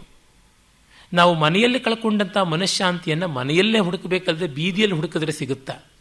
ಹಾಗೆ ಹುಡುಕಿದ್ರೆ ಹೆಂಡದಂಗಡಿ, ವೇಶ್ಯಾವಾಟಿ ಈ ಥರದ್ವೇ ಸಿಕ್ಕೋದು ಪರಿಹಾರಕ್ಕಾಗಿ, ಇನ್ಯಾವುದೂ ಅಲ್ಲ. ಹಾಗಾಗಿ ನಾವು ಕಳ್ಕೊಂಡ ಜಾಗದಲ್ಲಿ ಹುಡುಕಬೇಕು ಅಂತಂದರೆ ಅವನು ರಣರಂಗದಲ್ಲಿ ಬಂಧು ಮಿತ್ರರ ಒಂದು ಸಾವು ನೋವು ಅನ್ನುವ ಹೆದರಿಕೆಯಲ್ಲಿ ಮನಃಶಾಂತಿ ಕಳ್ಕೊಂಡ, ಅಲ್ಲಿಯೇ ಹುಡುಕೋಣ. ಏನು ಸಾವು ಅಂತಂದರೆ ಸಾವು ದೇಹಕ್ಕೆ, ಆತ್ಮಕ್ಕಲ್ಲ. ಬಹಳ ಸುಲಭವಾಗಿ ನಮಗೆ ಸಿಕ್ಕಿಬಿಡುತ್ತೆ ಉತ್ತರ. ಆದರೆ ಅದು ನಮ್ಮ ಅನುಭವಕ್ಕೆ ಬಂದಿದೆಯಾ? ತುಂಬ ಕಷ್ಟ ಹೇಳುವುದು. ಕೃಷ್ಣ ಹೇಳಬಲ್ಲ. ಅದಕ್ಕಾಗಿ ಮೊದಲು ಅವನು ಆತ್ಮದ ಅವಿನಾಶಿತ್ವವನ್ನು ಹೇಳ್ತಾನೆ. ಈ ಹಂತದಲ್ಲಿಯೇ ನಮಗೆ ಅವಸ್ಥಾತ್ರಯ ವಿವೇಕ ಬೇಕಾಗುತ್ತದೆ ಅಂತಂದಿದ್ದು. ಯಾಕೆಂದರೆ ನಾನು ಎಲ್ಲ ಅವಸ್ಥೆಗಳಲ್ಲೂ ಇರ್ತೀನಿ ಎನ್ನುವ ಜ್ಞಾನಕ್ಕಾಗಿ ಸುಷುಪ್ತಿ ಮತ್ತು ಸ್ವಪ್ನಗಳನ್ನು ನಾವು ನೋಡಲೇಬೇಕಾಗುತ್ತದೆ. ಇಲ್ಲದೇ ಇದ್ದರೆ ಜಾಗೃತ ಅವಸ್ಥೆಯಲ್ಲಿ ನಾವು ಇಂದ್ರಿಯಾಭಿಮಾನದಿಂದಲೇ ಎಲ್ಲ ಕೆಲಸ ಮಾಡ್ತೀವಿ, ಎಲ್ಲ ಆಲೋಚನೆ ಮಾಡುವ ಕಾರಣ ಇಂದ್ರಿಯಗಳ ನಿಶ್ಚೇಷ್ಟತೆಯೊಂದಿಗೆ ಆತ್ಮಕ್ಕೂ ನಿಶ್ಚೇಷ್ಟತೆ ಬಂತು, ಸಾವು ಬಂತು ಅಂತ ಅಂದುಕೊಳ್ತೀವಿ. ಅದು ಹಾಗಲ್ಲ ಅನ್ನುವುದನ್ನು ಚೆನ್ನಾಗಿ ವಿವೇಚನೆ ಮಾಡಬೇಕಾದ್ರೆ ಬೃಹದಾರಣ್ಯಕ ಅಥವಾ ಮಾಂಡುಕ್ಯ, ಛಾಂದೋಗ್ಯ ಇವುಗಳಿಗೆ ಹೋಗಬೇಕಾದೀತು. ಇರಲಿ. ನತ್ವೇವಾಹಂ ಜಾತುನಾಸಂ ನತ್ವಂ ನೇಮೇನ ರಾಧಿಪ ನಚೈವ ನ ಭವಿಷ್ಯಾಮಃ ಸರ್ವೇ ವಯಮತಃ ಪರಂ. ಡಬಲ್ ನೆಗೆಟಿವ್ಸ್ ಹಾಕ್ತಾ ಇದ್ದಾನೆ ಪರಮಾತ್ಮ. ನಾನು ಯಾವಾಗಲೂ ಇಲ್ಲದೆ ಇರಲಿಲ್ಲ. ನತು ಏವ ಅಹಂ ಆಸಂ ಜಾತು ನ ಆಸಂ ನತ್ವಂ ನ ಇಮೇ ಜನಾಧಿಪಾಹ ನ ಚೈವ ನ ಭವಿಷ್ಯಾಮಃ. ನಾವು ಹಿಂದೆ ಇರಲಿಲ್ಲ ಅಂತಲ್ಲ, ಈಗ ಇಲ್ಲ ಅಂತಲ್ಲ, ಮುಂದೆ ಇರುವುದಿಲ್ಲ ಅಂತ ಅಲ್ಲ ಅಂತ. ಅಂದರೆ ಎಲ್ಲ ಕಾಲದಲ್ಲೂ ನಾವಿದ್ವಿ. ಅದು ಹೇಗೆ? ಆತ್ಮರೂಪವಾಗಿ, ಆತ್ಮಸ್ವರೂಪದಿಂದ ನಾವಿರುವಂಥವರಾಗ್ತೀವಿ. ಹಾಗಲ್ಲದೆ ಇನ್ನು ಯಾವ ರೀತಿಯಿಂದಲೂ ನಮಗೆ ನಿತ್ಯತ್ವ ಅನ್ನುವಂಥದ್ದು ಬರುವುದಿಲ್ಲ ಅಂತ ಹೇಳ್ತಾನೆ. ಇದು ಆತ್ಮನಿಗೆ ಸಂಬಂಧಪಟ್ಟಂಥ ಮುಖ್ಯ ಪ್ರಮೇಯ. ಅಂದರೆ ನಮಗೆ ಮೊದಲಿಗೆ ಬೇಕಾಗಿರ್ತಕ್ಕಂಥದ್ದು ಗಟ್ಟಿಯಾಗಿ ಯಾವುದೋ ಒಂದು ಇದೆ ಅಂತ ನಚ್ಚಿಕೊಳ್ಳಬೇಕು. ಹಾಗೆ ನಚ್ಚಿಕೊಳ್ಳೋದಕ್ಕೆ ಆತ್ಮ. ಅದನ್ನು ಮತ್ತೆ ತರ್ಕದಿಂದ ಅಲ್ಲ, ಅನುಭವದಿಂದ ಮಾಡಿಕೊಳ್ತಕ್ಕಂಥದ್ದು. ಸಾಮಾನ್ಯವಾದ ಲೋಕಸಿದ್ಧವಾಗತಕ್ಕಂಥ ತರ್ಕ ಏನು ಮಾಡುತ್ತೆ? ಮೊದಲು ಪ್ರತ್ಯಕ್ಷ, ಆಮೇಲೆ ಅನುಮಾನ, ಮತ್ತೆ ಅನುಭವ ಅಂತ ಅಂದುಕೊಳ್ಳುತ್ತೆ. ಆದರೆ ಇದು ಹಾಗಲ್ಲ. ಮೊದಲು ಅನುಭವ, ಆಮೇಲೆ ಅನುಮಾನ, ಆಮೇಲೆ ಪ್ರತ್ಯಕ್ಷ ಅಂತ ಮಾಡಿಕೊಳ್ಳುತ್ತೆ. ನಮ್ಮ ಪ್ರಮಾಣಗಳು ನಿಮಗೆ ಗೊತ್ತೇ ಇರಬೇಕು. ಪ್ರತ್ಯಕ್ಷ, ಅನುಮಾನ, ಆಗಮ ಅಂತೆಲ್ಲ. ಈ ಪ್ರತ್ಯಕ್ಷ, ಅನುಮಾನ, ಆಗಮಗಳಿಂದ ಅನುಭವ ಉಂಟಾಗುತ್ತದೆ ಅಂತ ನ್ಯಾಯಶಾಸ್ತ್ರದ ಬಾಹ್ಯ ತರ್ಕ ಹೇಳಿದರೆ, ವೇದಾಂತ ಶಾಸ್ತ್ರದ ಅಂತಸ್ತರ್ಕ ಏನು ಹೇಳುತ್ತೆ, ಮೊದಲಿಗೆ ಅನುಭವ, ಆಮೇಲೆ ಅನುಮಾನ, ಇನ್ಫರೆನ್ಸ್, ಅದಾದ ಮೇಲೆ ಪ್ರತ್ಯಕ್ಷ, ಹೀಗೆ ಇರತಕ್ಕಂಥದ್ದು ಅಂತ. ಅಂದರೆ ನಾನು ಇದ್ದೀನಿ ಅಂತನ್ನೋದನ್ನು ನಾನು ಎಲ್ಲಿಯಾದರೂ ನೋಡಬೇಕಾ, ನಾನು ಎಲ್ಲಾದರೂ ಊಹೆ ಮಾಡಿಕೊಳ್ಳಬೇಕಾ? ನಾನು ಇದ್ದೀನಿ ಅನ್ನೋದಕ್ಕೆ ನನ್ನ ಮೈಯನ್ನೆಲ್ಲ ಒಂದು ಸರ್ತಿ ನೋಡ್ಕೊಂಡು ಬಿಟ್ಟಿದ್ರೆ ನಾನು ಇದ್ದೀನಿ ಅಂತ ನಾವು ಹೇಳ್ತೀವ? ಇಲ್ಲ. ನಾನಿದ್ದೀನಿ ಅನ್ನೋದು ನಮಗೆ ಪ್ರತಿ ಕ್ಷಣಕ್ಕೂ ಇಂದ್ರಿಯ ಗೋಚರವಾಗದ ಅತೀತ ಸ್ಥಿತಿಯಲ್ಲಿಯೇ ತಿಳಿತಾ ಇರ್ತಕ್ಕಂಥದ್ದು. ಹಾಗೆಲ್ಲದೆ ನಾನು ಇದ್ದೀನಿ ಆತಕ್ಕೆ ಅಂತಾರೆ ಈ ಕೈಕಾಲು, ಮನಸ್ಸು, ಬುದ್ಧಿ ಎಲ್ಲ ಇರೋದ್ರಿಂದ ಅಂತ ನಾವೆಂದಾದ್ರೂ ಅಂದುಕೊಳ್ತೀವ? ನಾನಿರೋದ್ರಿಂದ ನನ್ನ ಮನಸ್ಸಿದೆ, ಕೈಕಾಲಿದೆ ಅಂತ ಅಂದ್ಕೋತೀವಿ. ನನ್ನಿಂದಾಗಿ ಮನೋಬುದ್ಧಿ, ಚಿತ್ತ ಇವುಗಳೆಲ್ಲ ಉಂಟು, ದೇಹಾದಿಗಳು ಉಂಟು, ಹಾಗೆ ಅಂತ ಅಂದುಕೊಂಡಿದ್ದೀವಿ. ಹಾಗಾಗಿ ಅನುಮಾನವೂ ಅಲ್ಲಿ ಅಲ್ಲ. ಮತ್ತೆ ಇನ್ನು ಯಾರಾದರೂ ಹೇಳಬೇಕೆ ಆಪ್ತವಾಕ್ಯವಾಗಿ, ನೋಡಯ್ಯ ನೀನಿದ್ದೀಯಾ, ಅದಕ್ಕೋಸ್ಕರ ನೀನು ಉಂಟು, ನಿನ್ನ ಕೈ, ಕಾಲು, ಕಣ್ಣು, ಮೂಗು ಎಲ್ಲ ಇರೋದ್ರಿಂದ ನೀನಿದ್ದೀಯಾ ಅಂತ ಯಾರಾದರೂ ಹೇಳಬೇಕೆ? ಇಲ್ಲ. ಹೀಗಾಗಿ ಪ್ರತ್ಯಕ್ಷಾನುಮಾನ, ಆಪ್ತವಾಕ್ಯಗಳು ಅನ್ನುವಂಥ ಪ್ರಮಾಣಗಳು ಯಾವುವೂ ಕೂಡ ಇಲ್ಲದೆಯೇ ಕೇವಲಾನುಭವದಿಂದ ನನ್ನ ಅಸ್ತಿತ್ವ ನನಗೆ ಗೋಚರವಾಗಿ, ಆಮೇಲೆ ಅದನ್ನು ನಾನು ಅವಸ್ಥಾತ್ರಯದ ಮೂಲಕ ಅನುಮಾನ ಮಾಡಿಕೊಂಡು ಅದನ್ನು ನಾವು ವೇದಾಂತದ ಯೋಗ ಅಂತ 3 ಹಂತದ್ದು ಹೇಳ್ತೀವಲ್ಲ, ಶ್ರವಣ, ಮನನ, ನಿಧಿಧ್ಯಾಸನ, ಅದರೊಳಗೆ ನಾವು ನಿಧಿಧ್ಯಾಸನ ಮಾಡೋಕ್ಕೆ ಮುನ್ನ ಬೇಕಾದ ಮನನವಾಗಿ ಕಲ್ಪಿಸಿಕೊಂಡು ಮತ್ತು ಆ ಭಾವದಲ್ಲೇ ಇರುವ ಪ್ರಯತ್ನವನ್ನು ಮಾಡ್ತೀವಿ. ಅದು ನಿಧಿಧ್ಯಾಸನ. ಅದು ಪ್ರತ್ಯಕ್ಷಕ್ಕೆ ಬರುತ್ತೆ. ಪ್ರತ್ಯಕ್ಷದಲ್ಲಿ ಸಾಕ್ಷಾತ್ತಾಗಿ ಇಂದ್ರಿಯ ಸಾತ್ತಾಗಿ ಆಗತಕ್ಕಂಥದ್ದು ನಿಧಿಧ್ಯಾಸನ ಅಂತ. ಹೀಗೆ ನೋಡಿದಾಗ ರಿವರ್ಸ್ ಆರ್ಡರಲ್ಲಿ ವೇದಾಂತದ ತರ್ಕ ಬರುತ್ತೆ. ಅದನ್ನು ಪೂರ್ಣ ತರ್ಕ ಅಂತ ಕರಿತೀವಿ. ಅಂದರೆ ಹೊರಗಿನಿಂದ ಬಂದ ವಿಷಯಗಳ ಮೂಲಕ ಆಗುವ ಅನುಭವಕ್ಕೆ ಇಂದ್ರಿಯಗಳ ಮಿತಿ ಉಂಟು, ವಿಷಯಗಳ ಮಿತಿ ಉಂಟು, ಇಡೀ ಪರಿಸರದ ಮಿತಿ ಉಂಟು.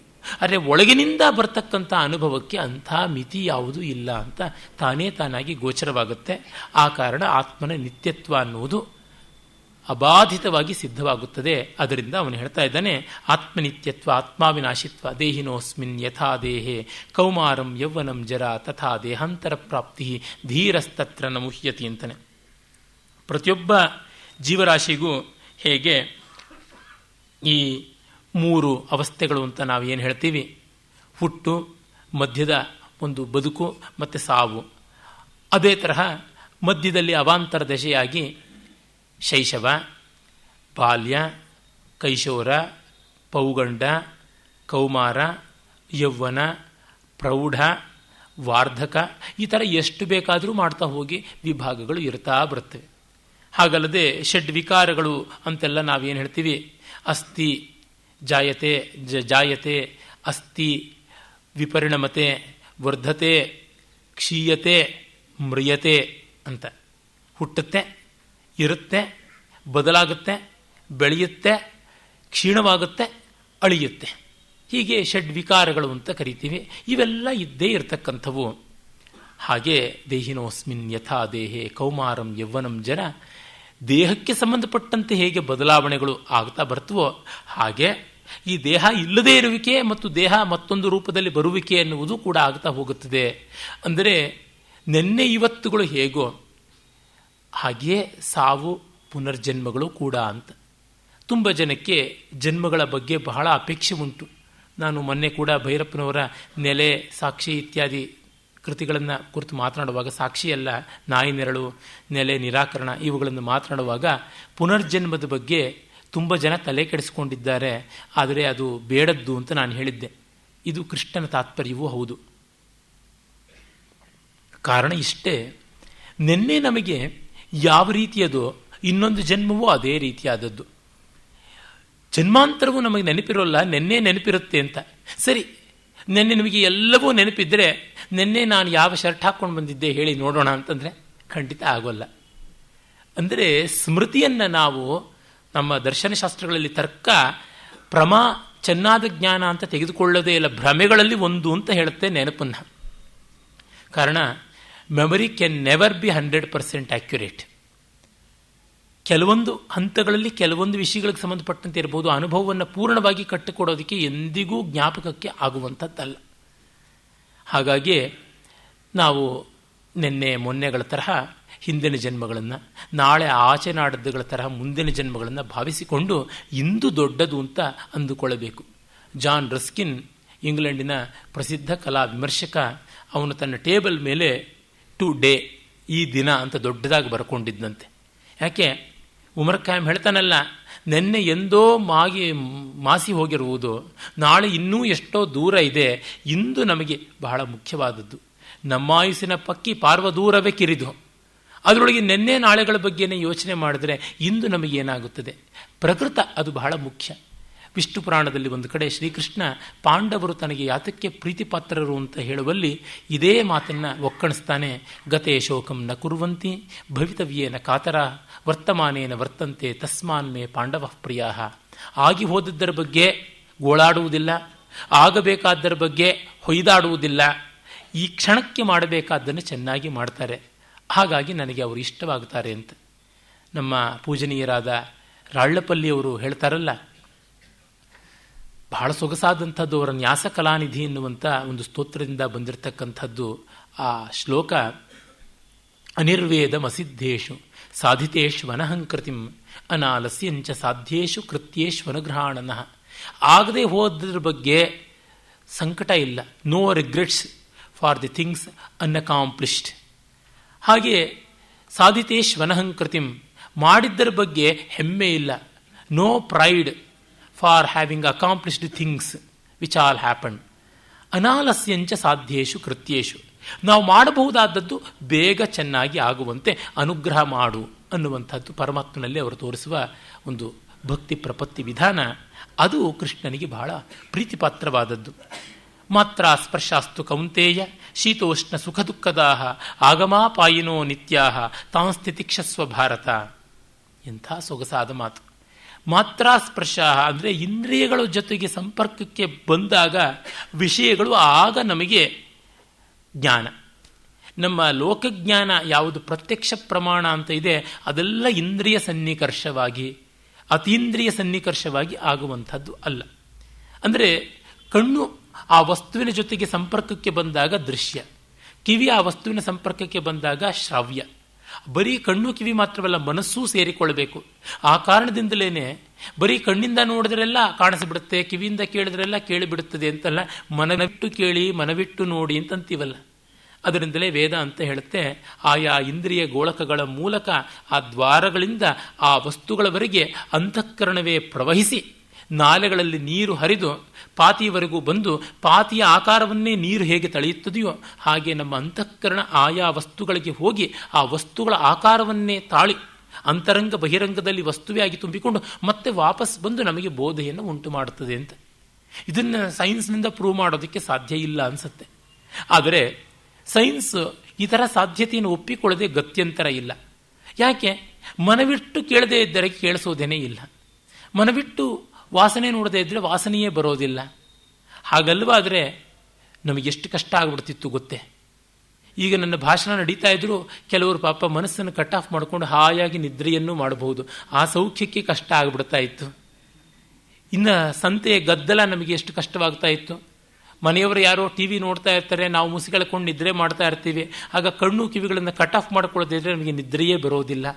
ಅಂದರೆ ಮನಸ್ಸನ್ನು ನಾವು ಒಳಗಡೆಗೆ ಸರಿಸ್ಕೊಂಡು ಬಿಟ್ರೆ ಇಂದ್ರಿಯಗಳು ಇದ್ದರೂ ಇಲ್ಲದಂತೆ ಅಂತಂದಾಗ ಎಷ್ಟು ಅದ್ಭುತವಾದದ್ದು. ಫಿಲ್ಮ್ ಇಲ್ಲದೆ ಕ್ಯಾಮ್ರಾನ ಎಷ್ಟು ಸರ್ತಿ ಕ್ಲಿಕ್ ಮಾಡಿದ್ರೂ ಏನು ಪ್ರಯೋಜನವಾಗೋದಿಲ್ಲ. ಮಕ್ಕಳಿಗೆ ಹಿಂದೆ ಮಾಡ್ತಾ ಇದ್ರಲ್ಲ, ನಿಂದು ಫೋಟೋ ತೆಗೆದಿದ್ದೀನಿ ಅಂತ, ಆ ರೀತಿಯಾಗಿ ಆ ಒಂದು ಅವುಗಳ ಕೆಲಸ ಮಾಡ್ತಾ ಇವೆ, ಆದರೆ ರಿಸಲ್ಟ್ ಬರ್ತಾ ಇಲ್ಲ. ಈ ರೀತಿಯಾದದ್ದು ಮಾತ್ರ ಸ್ಪರ್ಶಾಸ್ತು ಅನ್ನುವಲ್ಲಿ ಮನಸ್ಸೂ ಸೇರಿದೆ ಅಂತ ಇಟ್ಕೊಳ್ಬೇಕು. ಶೀತ, ಉಷ್ಣ, ದುಃಖ, ಸುಖ ಇವೆಲ್ಲ ಕೂಡ ಹೀಗೆ ದೇಹ ಮನಸ್ಸಿನ ಮೂಲಕ ಬರುತ್ತದೆ. ಮನೋದೇಹಗಳಿಗೆ ಏನಂಥ ದೊಡ್ಡ ವ್ಯತ್ಯಾಸ ಇಲ್ಲ. ಜಾಗೃತಿಗೂ ಸ್ವಪ್ನಕ್ಕೂ ಭಾರಿ ದೊಡ್ಡ ಅಂತರವನ್ನು ವೇದಾಂತಿಗಳು ಹೇಳೋದಿಲ್ಲ. ಕಾರಣ, ಕನಸು ಅಂತ ನಮಗೆ ಎಚ್ಚರದಲ್ಲಿ ಗೊತ್ತಾಗಿ ತನ್ಮೂಲಕ ಕನಸಿಗೆ ಇಷ್ಟೇ ಮಿತಿ, ಅದು ಹೀಗೆ ಹಾಗೆ ಅಂತ ನಿರ್ವಚನ ಮಾಡ್ತೀವಿ. ಈ ಎಚ್ಚರವೂ ಕೂಡ ಒಂದು ದೊಡ್ಡ ಕನಸೆ. ಆ ತುರಿಯ ಸ್ಥಿತಿಯಲ್ಲಿ ಜ್ಞಾನವಾದ ಮೇಲೆ ಈ ಕನಸು ಒಡೆದು ಹೋಗಿಬಿಡುತ್ತೆ ಅನ್ನೋದು ಗೊತ್ತಾದಾಗ ನಮಗೆ ತಿಳಿಯುತ್ತದೆ. ಹಾಗೆ ನೋಡಿದಾಗ ಎಚ್ಚರಕ್ಕೆ ದೇಹ ಮನಸ್ಸುಗಳು ಎರಡೂ, ಕನಸಿಗೆ ಬರೀ ಮನಸ್ಸೇ ಇರುವಂಥ ಸ್ಥಿತಿ ಅಂತೂ ಗೋಚರವಾಗಿರೋದ್ರಿಂದ ಇವೆಲ್ಲ ಕೂಡ ಒಂದೇ ಜಾತಿಗೆ ಬರ್ತಕ್ಕಂಥದ್ದು. ಅವೆಲ್ಲ ಸುಖ ದುಃಖಗಳನ್ನು ತಂದುಕೊಡುವಂಥವು. ಆಗಮ ಅಪಾಯಿನಃ, ಬರ್ತಿರ್ತವೆ ಹೋಗ್ತಾ ಇರ್ತವೆ, ಅನಿತ್ಯಾಹ, ಪರ್ಮನೆಂಟ್ ಅಲ್ಲ, ಶಾಶ್ವತವಲ್ಲ. ಮತ್ತೇನು ಮಾಡಬೇಕು? ಪಲ್ಕಿರಿದು ಸೈರಿಸಿಕೋ ಮಂಕುತಿಮ್ಮ ತಾನ್ ಸ್ಥಿತಿಕ್ಷಸ್ವ ಭಾರತ. ಕೃಷ್ಣ ಏನು ದೊಡ್ಡ ಹಾಹಾ ಓಹೋ ಅನ್ನುವಂಥ ಅಶ್ಯೂರೆನ್ಸಸ್ ಕೊಡ್ತಾ ಇಲ್ಲ. Very practical person. ಬಾಯಿ ಮುಚ್ಕೊಂಡು ಅವುಗಳನ್ನು ಒಪ್ಪಿಸ್ಕೋ ಅಷ್ಟೇನೆ, ಏನು ಗಲಾಟೆ ಮಾಡಿದ್ರೂ ಪ್ರಯೋಜನವಿಲ್ಲ ಅಂತ. ಹಾಗಾಗಿ ನಿನ್ನ ದೇಹಕ್ಕೆ ಮನಸ್ಸಿಗೆ ಆಗುವಂಥದ್ದನ್ನು ಅದು ಹಾಗೆ ಅಂತ ಅಂದುಕೋ, ಇದು ಇರೋದೇ ಹೀಗೆ ಅಂತ ತಿಳ್ಕೊ ಅಂತ ಭಗವದ್ಗೀತೆ ಆ ವಿಷಯದಲ್ಲಿ ಸ್ಪಷ್ಟ ಹೇಳಿದೆ. ಅಂದರೆ ನೀನು ಬಂಧುಗಳು ಸತ್ತಾಗ ಬಾಯಿ ಬಡ್ಕೋ, ಅಳೋದು ಹತ್ಕೋ, ಏನಾದರೂ ಮಾಡ್ಕೋ, ಅದರ ಸ್ವರೂಪ ಹಾಗೇನೆ ಅಂತನ್ನುವುದನ್ನು ಹೇಳ್ತಾ ಇದ್ದಾನೆ ಕೃಷ್ಣ. ಅಂದರೆ ದೇಹದ ಮೂಲಕ ಬಂದದ್ದು, ಅದನ್ನು ಯಾರೂ ತಪ್ಪಿಸೋಕ್ಕಾಗುವುದಿಲ್ಲ. ಬ್ರಹ್ಮಜ್ಞಾನಿಗೆ ರೋಗ ಯಾತಕ್ಕೆ ಬರುತ್ತೆ ಅಂದರೆ ದೇಹ ಬ್ರಹ್ಮಜ್ಞಾನಿ ಅಲ್ವಲ್ಲ, ಅದಕ್ಕೆ ರೋಗ ಬರುತ್ತೆ.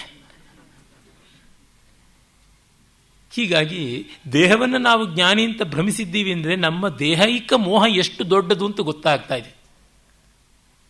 ಯಾರೋ ಒಬ್ಬರು ಸ್ವಾಮಿಗಳು ಲೋಕದಲ್ಲಿ ಯಾರ್ಯಾರು ಅವತಾರ ಪುರುಷರು ಅಂತ ಹೇಳ್ಕೊಳ್ತಿದ್ದಾರೆ. ವಸ್ತುತಃ ಅವತಾರ ಪುರುಷರು ಅಂತ ಆಗೋದಕ್ಕೆ ಇಂತಿಂಥ ಕ್ವಾಲಿಫಿಕೇಷನ್ಸ್ ಇರಬೇಕು ಅಂತ ಮಾಡಬೇಕು ಅಂತ ಒಂದು ಸಂವಿಧಾನ ಡ್ರಾಫ್ಟ್ ಮಾಡೋಕ್ಕೆ ಹೊರಟರು. ಮೊದಲನೇ ಕ್ವಾಲಿಫಿಕೇಷನ್ ಅವ್ರು ಬರೆದಿದ್ರು, ಅವತಾರ ಪುರುಷರಿಗೆ ರೋಗ ಬರಬಾರದು ಅಂತ. ಅವರು ಶಂಕರಾಚಾರ್ಯರನ್ನ ಅವತಾರ ಪುರುಷರು ಅಂತ ಗೌರವಿಸಿದವರು. ನಾನು ತಕ್ಷಣವೇ ಹೇಳಿದೆ, ನೀವೇ ನಚ್ಚತಕ್ಕಂಥ ಶಂಕರ ವಿಜಯದಲ್ಲಿ ಆಚಾರ್ಯರಿಗೆ ಅನಾರೋಗ್ಯವಾಗಿತ್ತು ಅನ್ನುವಂಥ ಕೆಲವು ಮಾತುಗಳು ಬರುತ್ತವೆ, ಏನು ಮಾಡೋಣ?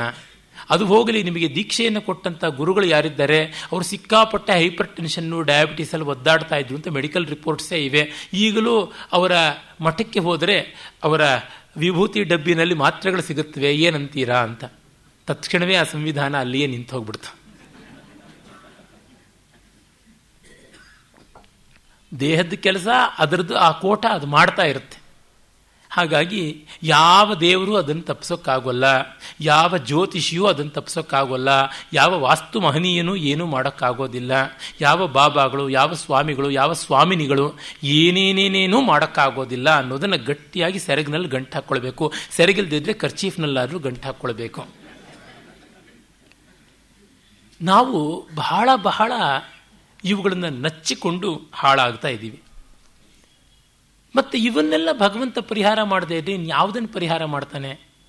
ಅಜ್ಞಾನವನ್ನು ಪರಿಹಾರ ಮಾಡ್ತಾನೆ. ಅವಿದ್ಯಾ ಕಾಮ ಕರ್ಮಗಳನ್ನು, ಭಯಶೋಕ ಮೋಹಗಳನ್ನು ನಾಶ ಮಾಡ್ತಾನೆ ಅಷ್ಟೆ, ಇನ್ನೇನನ್ನೂ ಅಲ್ಲ. ಅದಕ್ಕಿಂತ ಇನ್ಯಾವುದು ಬೇಕಾಗಿರುವಂಥದ್ದು ಅನ್ನುವುದನ್ನು ಇಲ್ಲಿ ನಾವು ಗಮನಿಸ್ತೀವಿ. ಆಮೇಲೆ ಬಹಳ ಅದ್ಭುತವಾದ ಒಂದು ಶ್ಲೋಕ ಬರುತ್ತೆ. ನಾಸತೋ ವಿದ್ಯತೆ ಭಾವೋ ನಾಭಾವೋ ವಿದ್ಯತೆ ಸತಃ ಉಭಯೋರಪಿ ದೃಷ್ಟವಂತಸ್ತ್ವನಯೋಸ್ತತ್ವದರ್ಶಿಭಿ ಅಂತ. ಒಳ್ಳೆಯ ಸೊಗಸಾದ ಶ್ಲೋಕ. ಹಿಂದಿನ ವಿವರಗಳನ್ನೇ ಒತ್ತಿ ಹೇಳ್ತಕ್ಕಂಥದ್ದು. ಸತ್ಯ ಅನ್ನುವಂಥದ್ದಕ್ಕೆ ಇಲ್ಲದಿರುವಿಕೆ ಎನ್ನುವುದಿಲ್ಲ, ಹಾಗೆ ಅಸತ್ಯ ಅನ್ನೋದಕ್ಕೆ ಇರುವಿಕೆ ಎನ್ನುವುದಿಲ್ಲ. ನ ಅಸತಃ ಭಾವ ವಿದ್ಯತೆ, ನ ಸತಃ ಅಭಾವ ವಿದ್ಯತೆ. ಇಲ್ಲದ್ದು ಇದೆ ಅಂತ ಇಲ್ಲ, ಇದೆ ಎನ್ನುವುದು ಇಲ್ಲ ಅಂತ ಇಲ್ಲ. ಈ ಎರಡನ್ನೂ ಕೂಡ ಜ್ಞಾನಿಗಳು ತಿಳಿದಿದ್ದಾರೆ ಅನ್ನುವ ಮಾತನ್ನು ಕೃಷ್ಣ ಹೇಳ್ತಿದ್ದಾನೆ. ಅಂದರೆ ನೀನು ದೇಹವನ್ನು ನಿತ್ಯ ಅಂತ ಭಾವಿಸ್ಕೊಂಡಿದ್ದೀಯ, ಆದರೆ ಅದು ಹೋಗೋದು ಗೊತ್ತಾಗ್ತಾ ಇದೆ. ಆತ್ಮ ಅನ್ನೋದು ನಿತ್ಯ, ಅದು ನಿನಗೆ ಗೊತ್ತಾಗ್ತಾ ಇಲ್ಲ. ಅದನ್ನು ಅರ್ಥ ಮಾಡಿಕೊಳ್ಳುವಂಥ ಮಾತನ್ನು ಹೇಳ್ತಿದ್ದಾನೆ. ನಾವು ಬಹಳ ಬಾರಿ ಈ ಅಸ್ಥಿರವಾದದ್ದನ್ನು ಗಟ್ಟಿಯಾಗಿ ಹಿಡಿತಾ ಇದ್ದೀವಲ್ಲ, ಆ ಬಗ್ಗೆ ಕೃಷ್ಣ ಹೇಳ್ತಾ ಇರುವಂಥ ಮಾತು. ಕಾರಣ ಇಷ್ಟೇ, ಸೂಕ್ಷ್ಮದಲ್ಲಿ ಮೋಕ್ಷ ಅಂತ ಸುಲಭದ ದಾರಿಯನ್ನು ನೋಡ್ತೀವಿ, ಆದರೆ ಯಾವುದು ಕಷ್ಟಕರವೋ ಅದೇ ಶ್ರೇಯಸ್ಕರವಾದದ್ದು, ಇನ್ಯಾವುದೂ ಅಲ್ಲ ಅನ್ನುವುದನ್ನು ಕೃಷ್ಣ ತಿಳಿಯಪಡಿಸ್ತಾ ಇದ್ದಾನೆ. ಯಾಕೆಂದರೆ ಸುಲಭದ ದಾರಿ ಅಂತ ಯಾವುದಿದೆ ಅದು ಮತ್ತೆ ಕಷ್ಟದ ದಾರಿಯನ್ನು ತುಳಿಯುವಂತೇನೆ ಮಾಡುತ್ತದೆ. ಘಟ್ಟಕುಟ್ಯಾಂ ಪ್ರಭಾತಾಯಿತಂ ಅಂತ ಒಂದು ಸೊಗಸಾದ ಸಂಸ್ಕೃತ ನ್ಯಾಯ ಉಂಟು. ಅಂದರೆ ಸುಂಕದ ಕಟ್ಟೆಯನ್ನು ದಾಟಿಕೊಂಡು ತಪ್ಪಿಸಿಕೊಳ್ಬೇಕು ಅಂತ ಗಾಡಿ ತುಂಬ ಇಲ್ಲೀಗಲ್ ಆಗಿ ಏನನ್ನೇನನ್ನೋ ತುಂಬಿಕೊಂಡು ಬಂದವನು ರಾತ್ರಿ ಅಂದುಕೊಂಡು ಸುಂಕದ ಕಟ್ಟೆಯನ್ನು ತಪ್ಪಿಸಿಕೊಳ್ಳೋದಕ್ಕೆ ಅಡ್ಡದಾರಿಯಲ್ಲಿ ಊರಿನ ಪ್ರವೇಶ ಮಾಡಿದ. ದಾರಿ ಗೊತ್ತಿಲ್ಲ, ಎತ್ತುಗಳಿಗೆ ಹಾದಿ ತಪ್ಪಿತು. ರಾತ್ರಿ ಇಡೀ ತೊಳಲಿ ಒದ್ದಾಡಿ ಕಡೆಗೆ ಸಿಗದೆ ಆ ಹಳ್ಳಿಗೆ ಹೋಗುವುದಕ್ಕೆ ಕಾಡಿನಲ್ಲಿ ಎಡೆ ಆ ಎತ್ತುಗಳನ್ನು ನಿಮ್ಮಿಚ್ಛೆ ಅಂತ ಬಿಟ್ಟುಬಿಟ್ಟ. ಅವು ಬೆಳಗಾಗೋ ಹೊತ್ತಿಗೆ ಸುಂಕದ ಕಟ್ಟೆ ಮುಂದೆನೆ ಬಂದು ನಿಂತವು. ಘಟ್ಟ ಕೊಟ್ಟ್ಯಾಂ ಪ್ರಭಾತಾಯಿತಂ ಅಂತ. ಹಾಗೆ ನಾವು ರಿಪೀಟ್ ಮಾಡಲೇಬೇಕಾಗತ್ತೆ, ಅದು ಬೇಡ ಅಂತ. ಅವಿನಾಶಿತು ತದ್ವಿಧಿ ಏನ ಸರ್ವಮಿದಂ ತತಂ ವಿನಾಶಂ ಅವ್ಯಯಸ್ಯಾಸ್ಯ ನ ಕಶ್ಚಿತ್ ಕರ್ತುಮರ್ಹತಿ. ನಾಶವನ್ನು ಮಾಡುವುದಕ್ಕೆ ಯಾವ ವಸ್ತುಗಳಿಗೆ ಸಾಧ್ಯವಾಗುತ್ತೆ? ಯಾವ ನಶ್ಯವೋ ಅವುಗಳಿಗೆ ಸಾಧ್ಯ, ಅವಿನಶ್ಯಕ್ಕೆ ಎಂದೂ ಕೂಡ ಆಗತಕ್ಕಂಥದ್ದು ಅಲ್ಲ ಅನ್ನುವಂಥದ್ದನ್ನು ಶ್ರೀಕೃಷ್ಣ ಹೇಳ್ತಾ ಇದ್ದಾನೆ.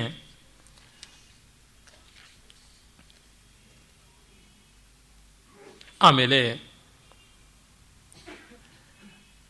ಇನ್ನು ಮುಂದಿನ ಶ್ಲೋಕಗಳು ಇದೇ ರೀತಿಯಾಗಿ ಬರುತ್ತವೆ. ಅಂತವಂತೈ ಮೇ ದೇಹ ಯಯೇನಂ ವೇತ್ಯಹಂತಾರಂ ನ ಜಾಯತೆ ಮ್ರಿಯತೆ ವಾ ಕದಾಚಿತ್, ಮತ್ತು ವೇದ ವಿನಾಶಿನಂ ನಿತ್ಯಂ ಯಯೇನಂ ಅಜಮವ್ಯಯಂ, ಇವೆಲ್ಲ ಕೂಡ ಅದೇ ರೀತಿಯಾದದ್ದು. ವಾಸಾಂಸಿ ಜೀರ್ಣಾನಿ ಯಥಾ ವಿಹಾಯ, ಈ ಶ್ಲೋಕಗಳೆಲ್ಲ ಹಾಗೆ ಬರುತ್ತೆ. ಅಂದರೆ ನೋಡಿ, ಕೃಷ್ಣ ಮೊದಲಿಗೆ 12ನೇ ಶ್ಲೋಕದಿಂದ ಆರಂಭ ಮಾಡಿ ಹತ್ತಿರಕ್ಕೆ ಅವನು 27ನೇ ಶ್ಲೋಕ 28ನೇ ಶ್ಲೋಕದವರೆಗೂ, ಇನ್ನೂ ಮುಂದಿನವರೆಗೂ ಕೂಡ ಅಂತಲೂ ಹೇಳಬಹುದು, ಹತ್ತತ್ರ 30ನೇ ಶ್ಲೋಕದವರೆಗೆ, ಅಂದರೆ ಏನಿಲ್ಲ ಅಂತಂದ್ರೂ ಒಂದು 18 ಶ್ಲೋಕಗಳವರೆಗೆ ಆತ್ಮನಿತ್ಯತ್ವವನ್ನೇ ಹೇಳಿದ್ದಾನೆ. ಆತ್ಮನಿತ್ಯತ್ವ ಒಂದು ಮಾತಲ್ಲಿ ಹೇಳಿದ್ರೆ ಸಾಕು. ಬೇರೆ ಬೇರೆ ವಿಧಾನದಲ್ಲಿ ಮತ್ತೆ ಮತ್ತೆ ಹೇಳ್ತಾ ಇದ್ದಾನೆ ಅಂದರೆ ಬಹಳ ಬಹಳ ಮುಖ್ಯವಾದ ಪ್ರಮೇಯ. ಅದನ್ನು ನಾವು ಮರೆತು ಬಿಡ್ತೀವಿ. ಹಾಗಾಗಿ ಒತ್ತಿ ಹೇಳಬೇಕು ಅಂತ, ಅದನ್ನು ಅಭ್ಯಾಸದ ಮೂಲಕ ಆವೃತ್ತಿ ಮಾಡಿ ತೋರಿಸಬೇಕು ಅಂತ. ಇದು ನಾವು ಮಹಾ ತಾತ್ಪರ್ಯಾದಿಗಳನ್ನು ನಿಶ್ಚಯ ಮಾಡಿಕೊಳ್ಳೋದಕ್ಕೆ ಅನುಸರಿಸಬೇಕಾದಂಥ ವಿಧಾನ. ಭಗವದ್ಗೀತೆಯ ತಾತ್ಪರ್ಯ ಏನು, ಮಹಾ ತಾತ್ಪರ್ಯ ಏನು, ಅದರ ಹೃದಯ ಏನು ಅಂತ ತೀರ್ಮಾನ ಮಾಡಿಕೊಳ್ಳಬೇಕು ಅಂದರೆ, ಎಷ್ಟೆಷ್ಟೋ ಕಡೆ ಭ್ರಾಮಕವಾಗಿ ವಾಕ್ಯಗಳು ಸ್ವವ್ಯಾಘಾತಕಾರಿಯಾಗಿ, ಅಂದರೆ ಸೆಲ್ಫ್ ಕಾಂಟ್ರಡಿಕ್ಟಿಂಗ್ ಎಂಬಂತೆ ಕಾಣಿಸ್ತಾ ಇರ್ತವೆ. ಅವೆಲ್ಲಕ್ಕೂ ಸಮನ್ವಯವನ್ನು ಕಲ್ಪಿಸಿಕೊಳ್ಳಬೇಕು ಅಂತಲೇ ಆಚಾರ್ಯರುಗಳು ಬಹಳ ಕಷ್ಟಪಟ್ಟಿದ್ದಾರೆ. ಅದನ್ನು ಲಿಟರಲ್ ಆಗಿ ಪ್ರತಿ ಪದದ ಮಟ್ಟದಲ್ಲಿಯೂ ಮಾಡುವಾಗ ಒಂದು ಸ್ವಲ್ಪ ಸ್ಟ್ರೀನಿಯಸ್ ಅಂತೀವಲ್ಲ, ಆ ರೀತಿ ಎಳೆದಾಡಿದ ವ್ಯಾಖ್ಯಾನಗಳನ್ನು ಮಾಡಬೇಕಾಗುತ್ತದೆ. ಅದು ಆಚಾರ್ಯರ ದೋಷ ಅಲ್ಲ, ಶಾಸ್ತ್ರಕ್ರಮದ ದೋಷ. ಶಾಸ್ತ್ರಕ್ರಮದ ರೀತಿಯ ಹಾಗೆ ಎಲ್ಲವನ್ನೂ ಅನ್ವಯ ಮಾಡಿ ತೋರಿಸಬೇಕಾಗುತ್ತೆ. ಎಲ್ಲಕ್ಕೂ ಅನ್ವಯ ತೋರಿಸುವಾಗ ಅಲ್ಲಿ ಇಲ್ಲಿ ಒಂದು ಸ್ವಲ್ಪ ಹೆಚ್ಚು ಕಡಿಮೆ ಆಗುವಂಥದ್ದು ದಿಟ. ಏನು ಮಾಡೋದು? ಹಾಗೆ ಮಾಡದೇ ಇದ್ದರೆ ಫುಲ್ ಪ್ರೂಫ್ ಅಂತ ಆಗೋದಿಲ್ಲ. ನೋಡಿ, ಅದು ಒಂದಕ್ಕೆ ತೋರಿಸ್ಲಿಲ್ವಲ್ಲ, ಹಾಗಾಗಿ ನಿಮ್ಮದೆಲ್ಲ ಸಿದ್ಧಾಂತ ಬಿದ್ದೋಯ್ತು ಅಂತ ಹೇಳಬಾರ್ದು ಅಂತ ಎಲ್ಲಕ್ಕೂ ಶಿಸ್ತು ವ್ಯವಸ್ಥೆ ಮಾಡಿ ತೋರಿಸಬೇಕಾಗುತ್ತೆ. ಒಂದು ಸೌದೆ ಕಟ್ಟಿನಲ್ಲಿ ಒಂದು ಕಟ್ಟಿಗೆ ಸಡ್ಲ ಆಯಿತು ಅಂದರೆ ಇಡೀ ಕಟ್ಟೆ ಸಡ್ಲ ಆಯಿತು ಅಂತಲ್ವ, ಅದಕ್ಕೆ ಎಲ್ಲವನ್ನು ಬಿಗಿದು ಕಟ್ಟಬೇಕು. ಹಾಗೆ ಕಟ್ಟಿದಾಗ ಒಂದು ಸ್ವಲ್ಪ ಕಷ್ಟವಾಗುತ್ತದೆ. ನಮಗೆ ಆ ರೀತಿಯಾದಂಥ ತೊಂದರೆ ಇಲ್ಲ. ಭಗವದ್ಗೀತೆಯ ಬಗ್ಗೆ ತಗಾದೆ ಮಾಡುವವರಾಗಿ ನಾವು ಹೋಗ್ತಾ ಇಲ್ಲ. ಆಚಾರ್ಯರುಗಳಿಗೆ ತಗಾದೆ ಮಾಡುವವರನ್ನು ಎದುರಿಸಬೇಕಾದಂಥ ಒಂದು ಬಾಧ್ಯತೆ ಇತ್ತು. ಈಗ ಈ ದೃಷ್ಟಿಯಿಂದ ಮೀಮಾಂಸಾ ಷಡ್ಲಿಂಗಗಳು ಅಂತ ಪೂರ್ವಮೀಮಾಂಸಾ ಶಾಸ್ತ್ರ ನಮಗೆ ಕೊಟ್ಟಿದೆ. 6 ರೀತಿಯಿಂದ ನೋಡಿಕೊಂಡು ಎಲ್ಲ ದೃಷ್ಟಿಯಿಂದಲೂ ಗಟ್ಟುಮುಟ್ಟಾಗಿರುವಂಥ ವ್ಯವಸ್ಥೆ ಮಾಡುವುದು. ಸಾಮಾನ್ಯವಾಗಿ ಇಂಜಿನಿಯರಿಂಗ್ನಲ್ಲಿ A body has 6 degrees of freedom ಅಂತ ಹೇಳ್ತಾರೆ. ಒಂದು ವಸ್ತುವನ್ನು ಹೀಗಿಟ್ಕೊಂಡ್ರೆ 3 ಆಕ್ಸಿಸ್ಗಳು ಎಕ್ಸ್ ವೈ ಝೆಡ್ ಅಂತ ಹೇಳ್ತೀವಲ್ಲ, ಉದ್ದ ಅಗಲ ಆಳ, ಈ 3 ಆಯಾಮಗಳಲ್ಲಿ ಲೀನಿಯರ್ ಮೂಮೆಂಟ್, ಮುಂದೆ ಹಿಂದೆ ಮೇಲೆ ಕೆಳಗೆ ಪಕ್ಕ ಈ ಕಡೆಗೆ, ಹೀಗೆ ಒಟ್ಟು ಅದು ಒಂದು ರೀತಿಯಾದಂಥ ಚಲನೆ. ಮತ್ತು ಒಂದೊಂದು ಆಕ್ಸಿಸ್ಗಳ ಮೇಲೂ ಒಂದೊಂದು ಅಕ್ಷಗಳ ಮೇಲೂ ವರ್ತುಲಾಕಾರದ ಆವರ್ತನದ ಸೈಕ್ಲಿಕ್ ಮೂಮೆಂಟ್, ಅಂದರೆ clockwise anticlockwise, ಪ್ರದಕ್ಷಿಣ ಅಪ್ರದಕ್ಷಿಣಾತ್ಮಕವಾಗಿ, ಹೀಗೆ ಒಟ್ಟು 6 ರೀತಿಯಾದಂಥ ಚಲನ ಉಂಟು ಅಂತ. Linear and rotary or cyclic ಅಂತ ಒಟ್ಟು 6 ರೀತಿಯಾದಂಥದ್ದು ಅಂತ. ಇದು ವಸ್ತುವಿಗೆ ಹೇಗೋ ಹಾಗೇನೆ ಭಾಷೆಯಲ್ಲಿ ಕೂಡ ಒಂದು ಶಬ್ದ ನಾಮಪದವಾದಾಗ ಅದು 6 ವಿಧವಾಗಿ ಸಂಬದ್ಧವಾಗಿರುತ್ತೆ. ಒಂದರ ಮೇಲೆ ಕ್ರಿಯೆ ನಡೆಯುವುದು ಹೇಗೆ 6 ವಿಧವಾಗಿ, ಅದು ಕರ್ತೃಕಾರಕ, ಕರ್ಮಕಾರಕ, ಕರ್ಣಕಾರಕ, ಸಂಪ್ರದಾನ, ಅಪಾದಾನ, ಅಧಿಕರಣ ಅಂತ 6 ಬಗೆಯಾದದ್ದು ಅಂತ ನಮಗೆ ಗೊತ್ತಾಗುತ್ತೆ. ಕಾರಕಗಳು 6, ಹೆಚ್ಚಿಲ್ಲ ಕಡಿಮೆ ಇಲ್ಲ ಅಂತ. How matter is restricted, so thought is restricted. 6 degrees of freedom ಅಂತ ಹೇಳ್ಬಿಟ್ಟು ಅದರಿಂದ ಗೊತ್ತಾಗುತ್ತೆ. ಹಾಗೆ ಜೀವಿ ಕೂಡ ಷಡ್ವಿಕಾರಗಳಿಂದ ರಿಸ್ಟ್ರಿಕ್ಟೆಡ್ ಆದದ್ದು. ಜಾಯತೆ, ಅಸ್ಥಿ, ವರ್ಧತೆ, ಮ್ರಿಯತೆ ಎಲ್ಲ ಬರುತ್ತಲ್ಲ, ನೋಡಿದ್ವಿ ನಾವು. ಅದೇ ತರಹ ಸತ್ಯ ಅನ್ನೋದನ್ನು ನಿಶ್ಚಯ ಮಾಡೋದಕ್ಕೂ 6, ಇನ್ನು ಅದಕ್ಕಿಂತ ಹೆಚ್ಚಿಲ್ಲ ಕಡಿಮೆ ಇಲ್ಲ, ಆ ಥರದ ಷಡ್ಲಿಂಗಗಳನ್ನು ಇಟ್ಟು ಈ ಜ್ಞಾನ ನಿಶ್ಚಯಕ್ಕೆ ಕೂಡ ಈ 6 ಬಗೆಯಾದಂಥದ್ದು ವ್ಯವಸ್ಥೆ ಮಾಡಿದ್ದಾರೆ. ಅಲ್ಲಿ ನಮಗೆ ನೋಡಿದ್ರೆ ಉಪಕ್ರಮೋಪಸಂಹಾರ, ಆರಂಭ ಹೇಗೆ ಮಾಡಿದ್ದೀವಿ, ಕಡೆ ಹೇಗೆ ಮಾಡಿದ್ದೀವಿ ಅಂತ. ಅದು ಮೊದಲಿಗೆ ನಾನು ಹೇಳಿದ್ದೀನಿ. ಮಾ ಶುಚಃ ಅಂತ, ಅಶೋಚಾನನ್ವಶೋಚಸ್ತ್ವಂ ಈ ರೀತಿಯಾಗಿ ಹೇಳಿದ್ದಾನೆ. ಕ್ಷುದ್ರಂ ಹೃದಯ ದೌರ್ಬಲ್ಯಂ ತ್ಯಕ್ತೋತ್ತಿಷ್ಠ, ಹೃದಯ ದೌರ್ಬಲ್ಯವನ್ನು ಬಿಟ್ಟು 7 ಅಂತ ಮೊದಲಿಗೆ ಕೃಷ್ಣ ಹೇಳಿದ್ನಲ್ಲ. ಕಡೆಗೆ ಅರ್ಜುನ ಏನು ಹೇಳ್ತಾನೆ, ನಷ್ಟೋ ಮೋಹ ಸ್ಮೃತಿರ್ಲಬ್ಧ ತ್ವತ್ಪ್ರಸಾದಾತ್ಮಯ ಅಚ್ಯುತ ಸ್ಥಿತೋಸ್ಮಿ ಗತ ಸಂದೇಹ ಕರಿಷ್ಯೇ ವಚನಂ ತವ, ನಾನು ಗಟ್ಟಿಯಾಗಿ ನಿಂತಿದ್ದೀನಿ, ಸ್ಥಿರನಾಗಿದ್ದೀನಿ ಅಂತ ಹೇಳ್ಬಿಟ್ಟು ಅಂತಾನೆ, ನಿನ್ನ ಮಾತನ್ನು ನಾನು ನಡೆಸ್ತೀನಿ ಅಂತಂತಾನೆ. ಹೀಗಾಗಿ ಉಪಕ್ರಮ ಉಪಸಂಹಾರದಲ್ಲಿ ಏಕತ್ವ ಉಂಟು ಅಂತ. ಇನ್ನು ಅಭ್ಯಾಸದಲ್ಲಿ ನಾವು ಆವೃತ್ತಿ ಮಾಡ್ತೀವಿ. ಅದು ಹೇಗೆ? ಧೀರಸ್ತತ್ರ ನ ಮುಹ್ಯತಿ ಅಶೋಚಾನನ್ವಶೋಚಸ್ತ್ವಂ ಯುದ್ಧಸ್ವ ಯುದ್ಧಾಯ ಕೃತನಿಶ್ಚಯ ಸಿದ್ಧಿಸಿದ್ಧ್ಯೋತ್ಸಮೋ ಭೂತ್ವ ಯುದ್ಧಸ್ವ ಕೃತನಿಶ್ಚಯ. ಹೀಗೆ ಮತ್ತೆ ಮತ್ತೆ ಗಟ್ಟಿಯಾಗಿ ನಿಂತುಕೋ, ಯುದ್ಧ ಮಾಡು, ಸ್ಥಿರನಾಗು ಅನ್ನುವಂಥದ್ದನ್ನೆಲ್ಲ ಸ್ಥಿರಧೀರ್ ಮುನಿರುಚ್ಯತೆ ಎಲ್ಲ ಮಾತುಗಳು ಗಟ್ಟಿತನವನ್ನು ತುಂಬಿಸಿಕೊಡುವಂಥದ್ದು ಬರ್ತಾ ಇದೆ. ಆಮೇಲೆ ಅಪೂರ್ವತ, ಈ ಗ್ರಂಥದಲ್ಲಿ ಒಂದು ವಿಶೇಷ ಯಾವುದಾದ್ರೂ ಇರಬೇಕು. ಅದು ಯಾವುದು ವಿಶೇಷ? ಎದ್ದೆದ್ದು ತೋರುವ ವಿಶೇಷ. ನಿರ್ಲೇಪ ಕರ್ಮ, ಅಂಟಿಲ್ಲದೆ ಮಾಡಬೇಕಾದ ಕರ್ಮ, ವಿಭೂತಿ ಯೋಗ, ಭಗವತ್ ಸ್ವರೂಪವನ್ನು ಎಲ್ಲೆಡೆ ಕಂಡು ಭಾವಿಸ್ತಕ್ಕಂಥದ್ದು, ಸ್ಥಿತಪ್ರಜ್ಞತ್ವ, ಚಿತ್ತಕ್ಕೆ ಕ್ಷೋಭೆ ಇಲ್ಲದೆ ಮಾಡತಕ್ಕಂಥದ್ದು, ಮತ್ತು ಅಮಾನಿತ್ವ, ಅದಂಭಿತ್ವ ಮೊದಲಾದ 20 ಗುಣಗಳನ್ನು ಹೇಳ್ತಾನೆ. 20 point program of the lord ಅಂತ. ಆಮೇಲೆ ಗುಣತ್ರಯ, ಶ್ರದ್ಧಾತ್ರಯ, ಈ ಥರದ ಪ್ರಾಕ್ಟಿಕಲ್ ಆಗಿ ಪ್ರಯೋಜನಕ್ಕೆ ಬರತಕ್ಕಂಥದ್ದು, ಇವೆಲ್ಲ ಅಪೂರ್ವವಾದದ್ದು.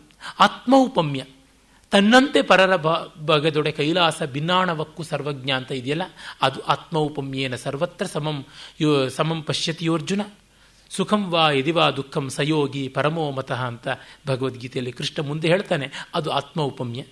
ಮತ್ತು ಯಜ್ಞ ದೃಷ್ಟಿ, ಅನ್ನದ್ಭವಂತಿ ಭೂತಾನಿ ಪರ್ಜನ್ಯಾದನ್ನ ಸಂಭವ ಯಜ್ಞಾದ್ಭವತಿ ಪರ್ಜನ್ಯೋ ಯಜ್ಞ ಕರ್ಮ ಸಮುದ್ಭವ.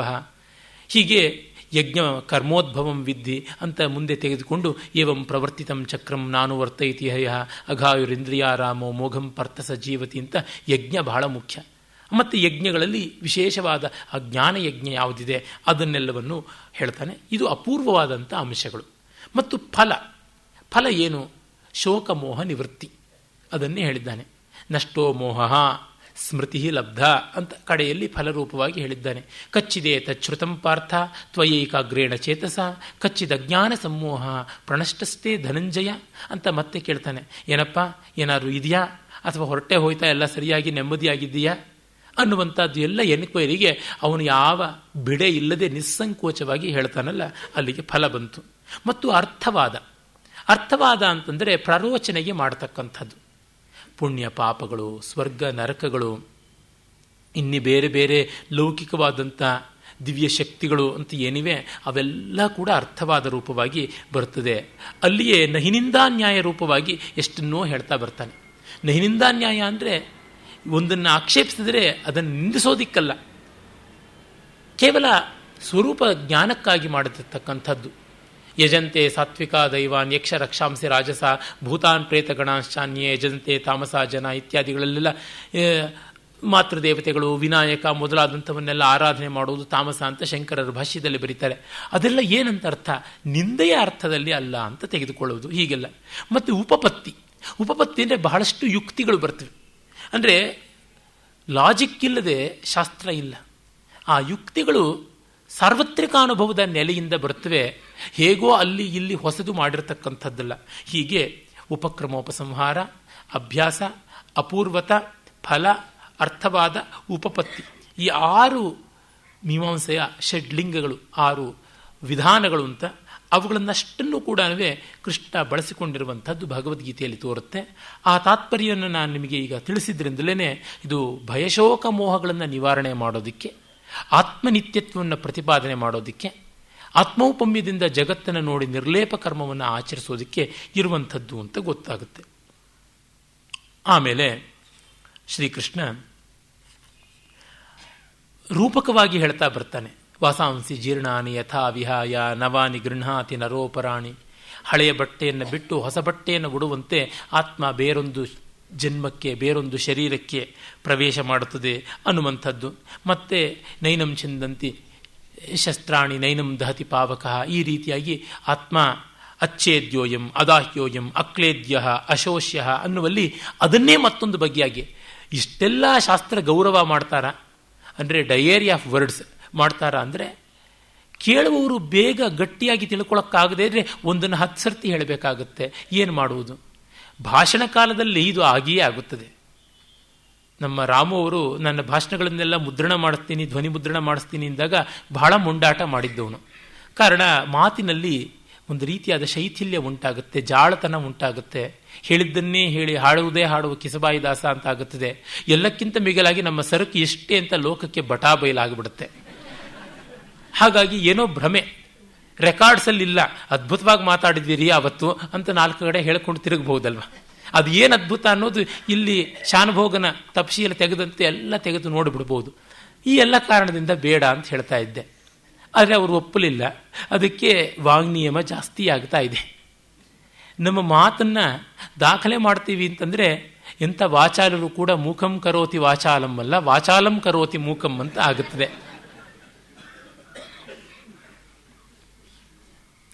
ಆವೃತ್ತಿಯನ್ನು ಕೃಷ್ಣ ಸಂವಾದವಾಗಿರೋ ಕಾರಣ ಮಾಡ್ತಾ ಇದ್ದಾನೆ. ಅರ್ಜುನನಿಗೂ ಕೃಷ್ಣನಿಗೂ ನಡೆದದ್ದು ಶ್ರೀಕೃಷ್ಣಾರ್ಜುನ ಸಂವಾದೇ ಅಂತ ಬರೋದ್ರಿಂದ ಮಾತಿನಲ್ಲಿ ಒಂದು ಕಡೆ 10 ಹೇಳ್ತಾನೆ, 10 ಕಡೆ 20 ಹೇಳ್ತಾನೆ, ಇವೆಲ್ಲ ಬರುತ್ತೆ. ಮತ್ತೆ ಇನ್ನೆಲ್ಲಿಂದಲೋ ಹಿಂದೆ ಹೋಗಿ ಮುಂದಕ್ಕೆ ಬರೋದು, ಮುಂದೆಯಿಂದ ಹಿಂದಕ್ಕೆ ಬರೋದು. DVG ಬಹಳ ಚೆನ್ನಾಗಿ ಹೇಳ್ತಾರೆ. ಇಬ್ಬರು ಸ್ನೇಹಿತರು ಸೇರಿದ್ರೆ ಅವತ್ತದು ಹಾಗಾಯ್ತಲ್ಲ, ನಿನಗೆ ಗೊತ್ತಲ್ಲ ಅದು ಏನು ಅಂತ, ಅದರಿಂದ ನೋಡಿ ಈಗ ಅಂತ ಅಂದರೆ ಅದು ಆವತ್ತು ಹಾಗಾದದ್ದು ಏನು, ನಿನಗೆ ಈಗ ಗೊತ್ತಾಗೋದು ಏನು ಅಂತ ಮೂರನೇವನಿಗೆ ಏನೂ ತಿಳಿಯೋದಿಲ್ಲ. ಇಬ್ಬರು ಇಸ್ಪೇಟ್ ಆಡ್ತಾ ಇದ್ರೆ ಮೂರನೇವನಿಗೆ ಏನಿದೆ ಸುಖ? ಅವನ ಕಾರ್ಡು ನೋಡೋ ಹಂಗಿಲ್ಲ, ಇವನ ಕಾರ್ಡು ನೋಡೋ ಹಂಗಿಲ್ಲ, ಮುಖ ನೋಡಿದ್ರೆ ಗೊತ್ತಾಗೋ ಹಾಗಿಲ್ಲ. ಈ ತರಹ ಅದಕ್ಕಾಗಿ ಪಾಪ ಭಾಷ್ಯಕಾರರುಗಳೆಲ್ಲ ಸಮನ್ವಯದ ವಿವರಣೆಗಳನ್ನು ಎಷ್ಟನ್ನೋ ಮಾಡ್ತಾರೆ. ಹಾಗಾಗಿ ನಾನು ಆ ಎಲ್ಲ ಶ್ಲೋಕಗಳನ್ನು ವಿವರಿಸುವುದಕ್ಕೆ ಹೋಗುವುದಿಲ್ಲ. ಮತ್ತೆ ಶ್ರೀಕೃಷ್ಣ ಸ್ವಧರ್ಮಮಪಿ ಚಾವೇಕ್ಷ್ಯ ನವಿಕಂಪಿತು ಮರ್ಹಸಿ ಧರ್ಮ್ಯಾರ್ಥಿ ಯುದ್ಧಾಚ್ಛಯೋನ್ಯತೆ ಕ್ಷತ್ರಿಯಸ್ಯ ನ ವಿದ್ಯತೆ ಅಂತ ಹೇಳಿ ಆತ್ಮನ ನಿತ್ಯತ್ವವನ್ನು ಕುರಿತು ಹೇಳಿದ ಮೇಲೆ, ಆತ್ಮನ ನಿತ್ಯತ್ವ ಇರಲಿ, ಅದು ಮೋಕ್ಷದ ಸಂಗತಿ ಆಯಿತು ಅಂತ ಹೇಳಿದ್ರೆ, ಈಗ ಧರ್ಮದ ಸಂಗತಿಗೆ ಬರ್ತೀನಿ. ಸ್ವಧರ್ಮ ಅನ್ನುವುದು ಬಹಳ ಮುಖ್ಯ ಅಂತ. ಸ್ವಧರ್ಮ ಅಂದರೆ ಏನು? ಬಹಳ ವಿಶೇಷವಾದದ್ದು. ಯಾವುದು ತನ್ನ ಒಂದು ದೇಹ ಮನಸ್ಸು ಬುದ್ಧಿಗಳಿಗೆ ಒಗ್ಗಿ ಬಂದಿರತಕ್ಕಂಥ ಗುಣವಿಶೇಷವೋ ಮತ್ತು ಅದರಿಂದ ತನಗೂ ತನ್ನ ಸಮಾಜಕ್ಕೂ ಹಾನಿಯೇ ಆಗದೆ, ಹಾನಿ ಆದಲ್ಲಿಯೂ ತುಂಬ ಅಲ್ಪ ಪ್ರಮಾಣದಲ್ಲಾಗಿ ಸುಖವೂ ಸಂತೋಷವೂ ನೆಮ್ಮದಿಯೂ ಪ್ರಯೋಜನವೂ ಆನಂದವೂ ಉಂಟಾಗುತ್ತದೆಯೋ, ಮತ್ತು ಈ ಎಲ್ಲ ಪ್ರಕ್ರಿಯೆಯಲ್ಲಿ ಅತ್ಯಂತ ಕಡಿಮೆ ತೊಡಕು ತೊಂದರೆ ಕಷ್ಟ ಆಗುತ್ತದೆಯೋ ಅಂಥದ್ದನ್ನು ಸ್ವಧರ್ಮ ಅಂತ ಹೇಳೋದು. ಅಂದರೆ ಯಾವ ಒಂದು ನನ್ನ ಗುಣವಿಶೇಷ ಅತಿ ಕಡಿಮೆ ಪ್ರಯತ್ನದಿಂದ ನನಗೂ ಪರಿಸರಕ್ಕೂ ನೆಮ್ಮದಿಯನ್ನು ಉಂಟು ಮಾಡುತ್ತದೆಯೋ ಅದು ನನ್ನ ಸ್ವಧರ್ಮ. ಹಾಗಾಗಿ ಒಬ್ಬನಿಗೆ 100 ಸ್ವಧರ್ಮಗಳಿರೋಕ್ಕೆ ಸಾಧ್ಯ ಇಲ್ಲ. ಒಂದು 2-3 ಸ್ವಧರ್ಮ ಇರಬಹುದು ಹೆಚ್ಚಂದರೆ. ನಾವು ಏನು ಮಾಡ್ಕೊಳ್ತೀವಿ, ಅದ್ಯಾಕೆ ನನಗಾಗೋಲ್ಲ, ಇದ್ಯಾಕೆ ನನಗಾಗೋಲ್ಲ ಅಂತ ಒದ್ದಾಡ್ತೀವಿ. DVG ಅವರದನ್ನು ಬಹಳ ಚೆನ್ನಾಗಿ ಹೇಳ್ತಾರೆ. ಯಾರಿಗೋ ಶಾಸ್ತ್ರಾಭ್ಯಾಸ ಮಾಡ್ತಾ ಇದ್ದವರಿಗೆ ಸಂಗೀತಗಾರನಿಗೆ ವೇದಿಕೆಯ ಮೇಲೆ ಸನ್ಮಾನ ಮಾಡೋದು ನೋಡಿ, ಅಯ್ಯೋ ನಾವು 12 ವರ್ಷ ಓದಿದ್ರು ಕೂಡ ಯಾವುದೋ ಒಂದು ಅವಚ್ಛೇದ ಅವಚ್ಛಿನ್ನ ಅಂತ ಹೇಳಿದ್ರೆ ಮರೆಯಲ್ಲಿ ಈ ಒಂದು 10 ಜನ ವಿದ್ವಾಂಸರಿರೋ ಜಾಗದಲ್ಲಿ ಸ್ವಾಮಿಗಳು ಒಂದು ಶಾಲು ಹೊದಿಸ್ತಾರೆ. ಅದೇ ಸಂಗೀತ ನೋಡಿ ಪೆಂಡಾಲಲ್ಲಿ ದೊಡ್ಡದಾಗಿ ದೀಪಗಳ ಮಧ್ಯದಲ್ಲಿ ಮೈಕಿನ ಮುಂದೆ ಜಮಾವಣೆ ವಾದ್ಯಗಳದು. ಆವಾಗ ಅವನು ಹಾಡಿದ್ರೆ ಒಂದೊಂದು ಸಂಗತಿಗೂ ಕ್ಲಾಪ್ಸು ಬೀಳ್ತಾ ಇರುತ್ತೆ. ಮಧ್ಯ ಮಧ್ಯದಲ್ಲಿ ಒನ್ಸ್ ಮೋರ್ ಅಂತ ಕೇಳಿ 10-20 ರೂಪಾಯಿ ಮುಂದೆ ಇಡ್ತಾ ಇರ್ತಾರೆ. ಈ ಎಲ್ಲ ಸುಖ, ಈ ಎಲ್ಲ ಗುರುತಿಸಲ್ಪಡುವಿಕೆ ಸಂಗೀತಗಾರನಿಗಿದ್ದಂತೆ ನಮಗೆ ಹೇಗೆ ಅಂತ ಅವನು ಶುರು ಮಾಡಿಕೊಂಡ್ರೆ ಉಳಿಯೋದೇನೋ, ಇವನು ಒಳ್ಳೆ ವಿದ್ವಾಂಸನೂ ಆಗಲಿಲ್ಲ, ಒಳ್ಳೆ ಸಂಗೀತಗಾರನೂ ಆಗಲಿಲ್ಲ. ದೇಹಕ್ಕೆ ಮನಸ್ಸಿಗೆ ಹೊಸ ವಿದ್ಯೆಯನ್ನು ಕಲಿಯುವ ಅನುಕೂಲ್ಯ ಬೇಕಲ್ವ. ಕಾಕಿ ನಡಕ ಮರ್ಚಿಪೋಯೆ ಹಂಸ ನಡಕ ರಾಲೇದು ಅನ್ನುವುದು ತೆಲುಗಿನ ಗಾದೆ. ಕಾಗೆ ಹಂಸದಂತೆ ನಡೆಯುವ ಪ್ರಯತ್ನ ಮಾಡಿತು. ಹಂಸದಂತೆ ನಡೆಯೋದಕ್ಕೆ ಸಾಧ್ಯವಾಗಲಿಲ್ಲ. ತನ್ನ ಕಾಗೆ ನಡಿಗೆ ಅಂತೂ ಮರೆತೇ ಹೋಗ್ಬಿಡ್ತು. ಇದು ಆಗುತ್ತದೆ. ಹಾಗೆಂತ ನಾವು ಅದೇ ಆಗಿರಬೇಕಾ? ಇನ್ನೇನು ಮಾಡೋಕ್ಕೆ ಸಾಧ್ಯ ಇಲ್ವಾ? ಇದು ಸೋಷಿಯಲ್ ಜಸ್ಟಿಸ್ನ ಯುಗ. ಹಾಗೆ ಕೇಳಿದರೆ ನಾವು ಏನನ್ಬೇಕು? ಎಂಥವರಿಗೂ ಎಂಥ ಯುಗದಲ್ಲೂ ಒಂದು ಬುದ್ಧಿ, ಎರಡು ಕಣ್ಣು, ಒಂದು ತಲೆ, ಇಷ್ಟೇ ತಾನೇ ಇರತಕ್ಕಂಥದ್ದು.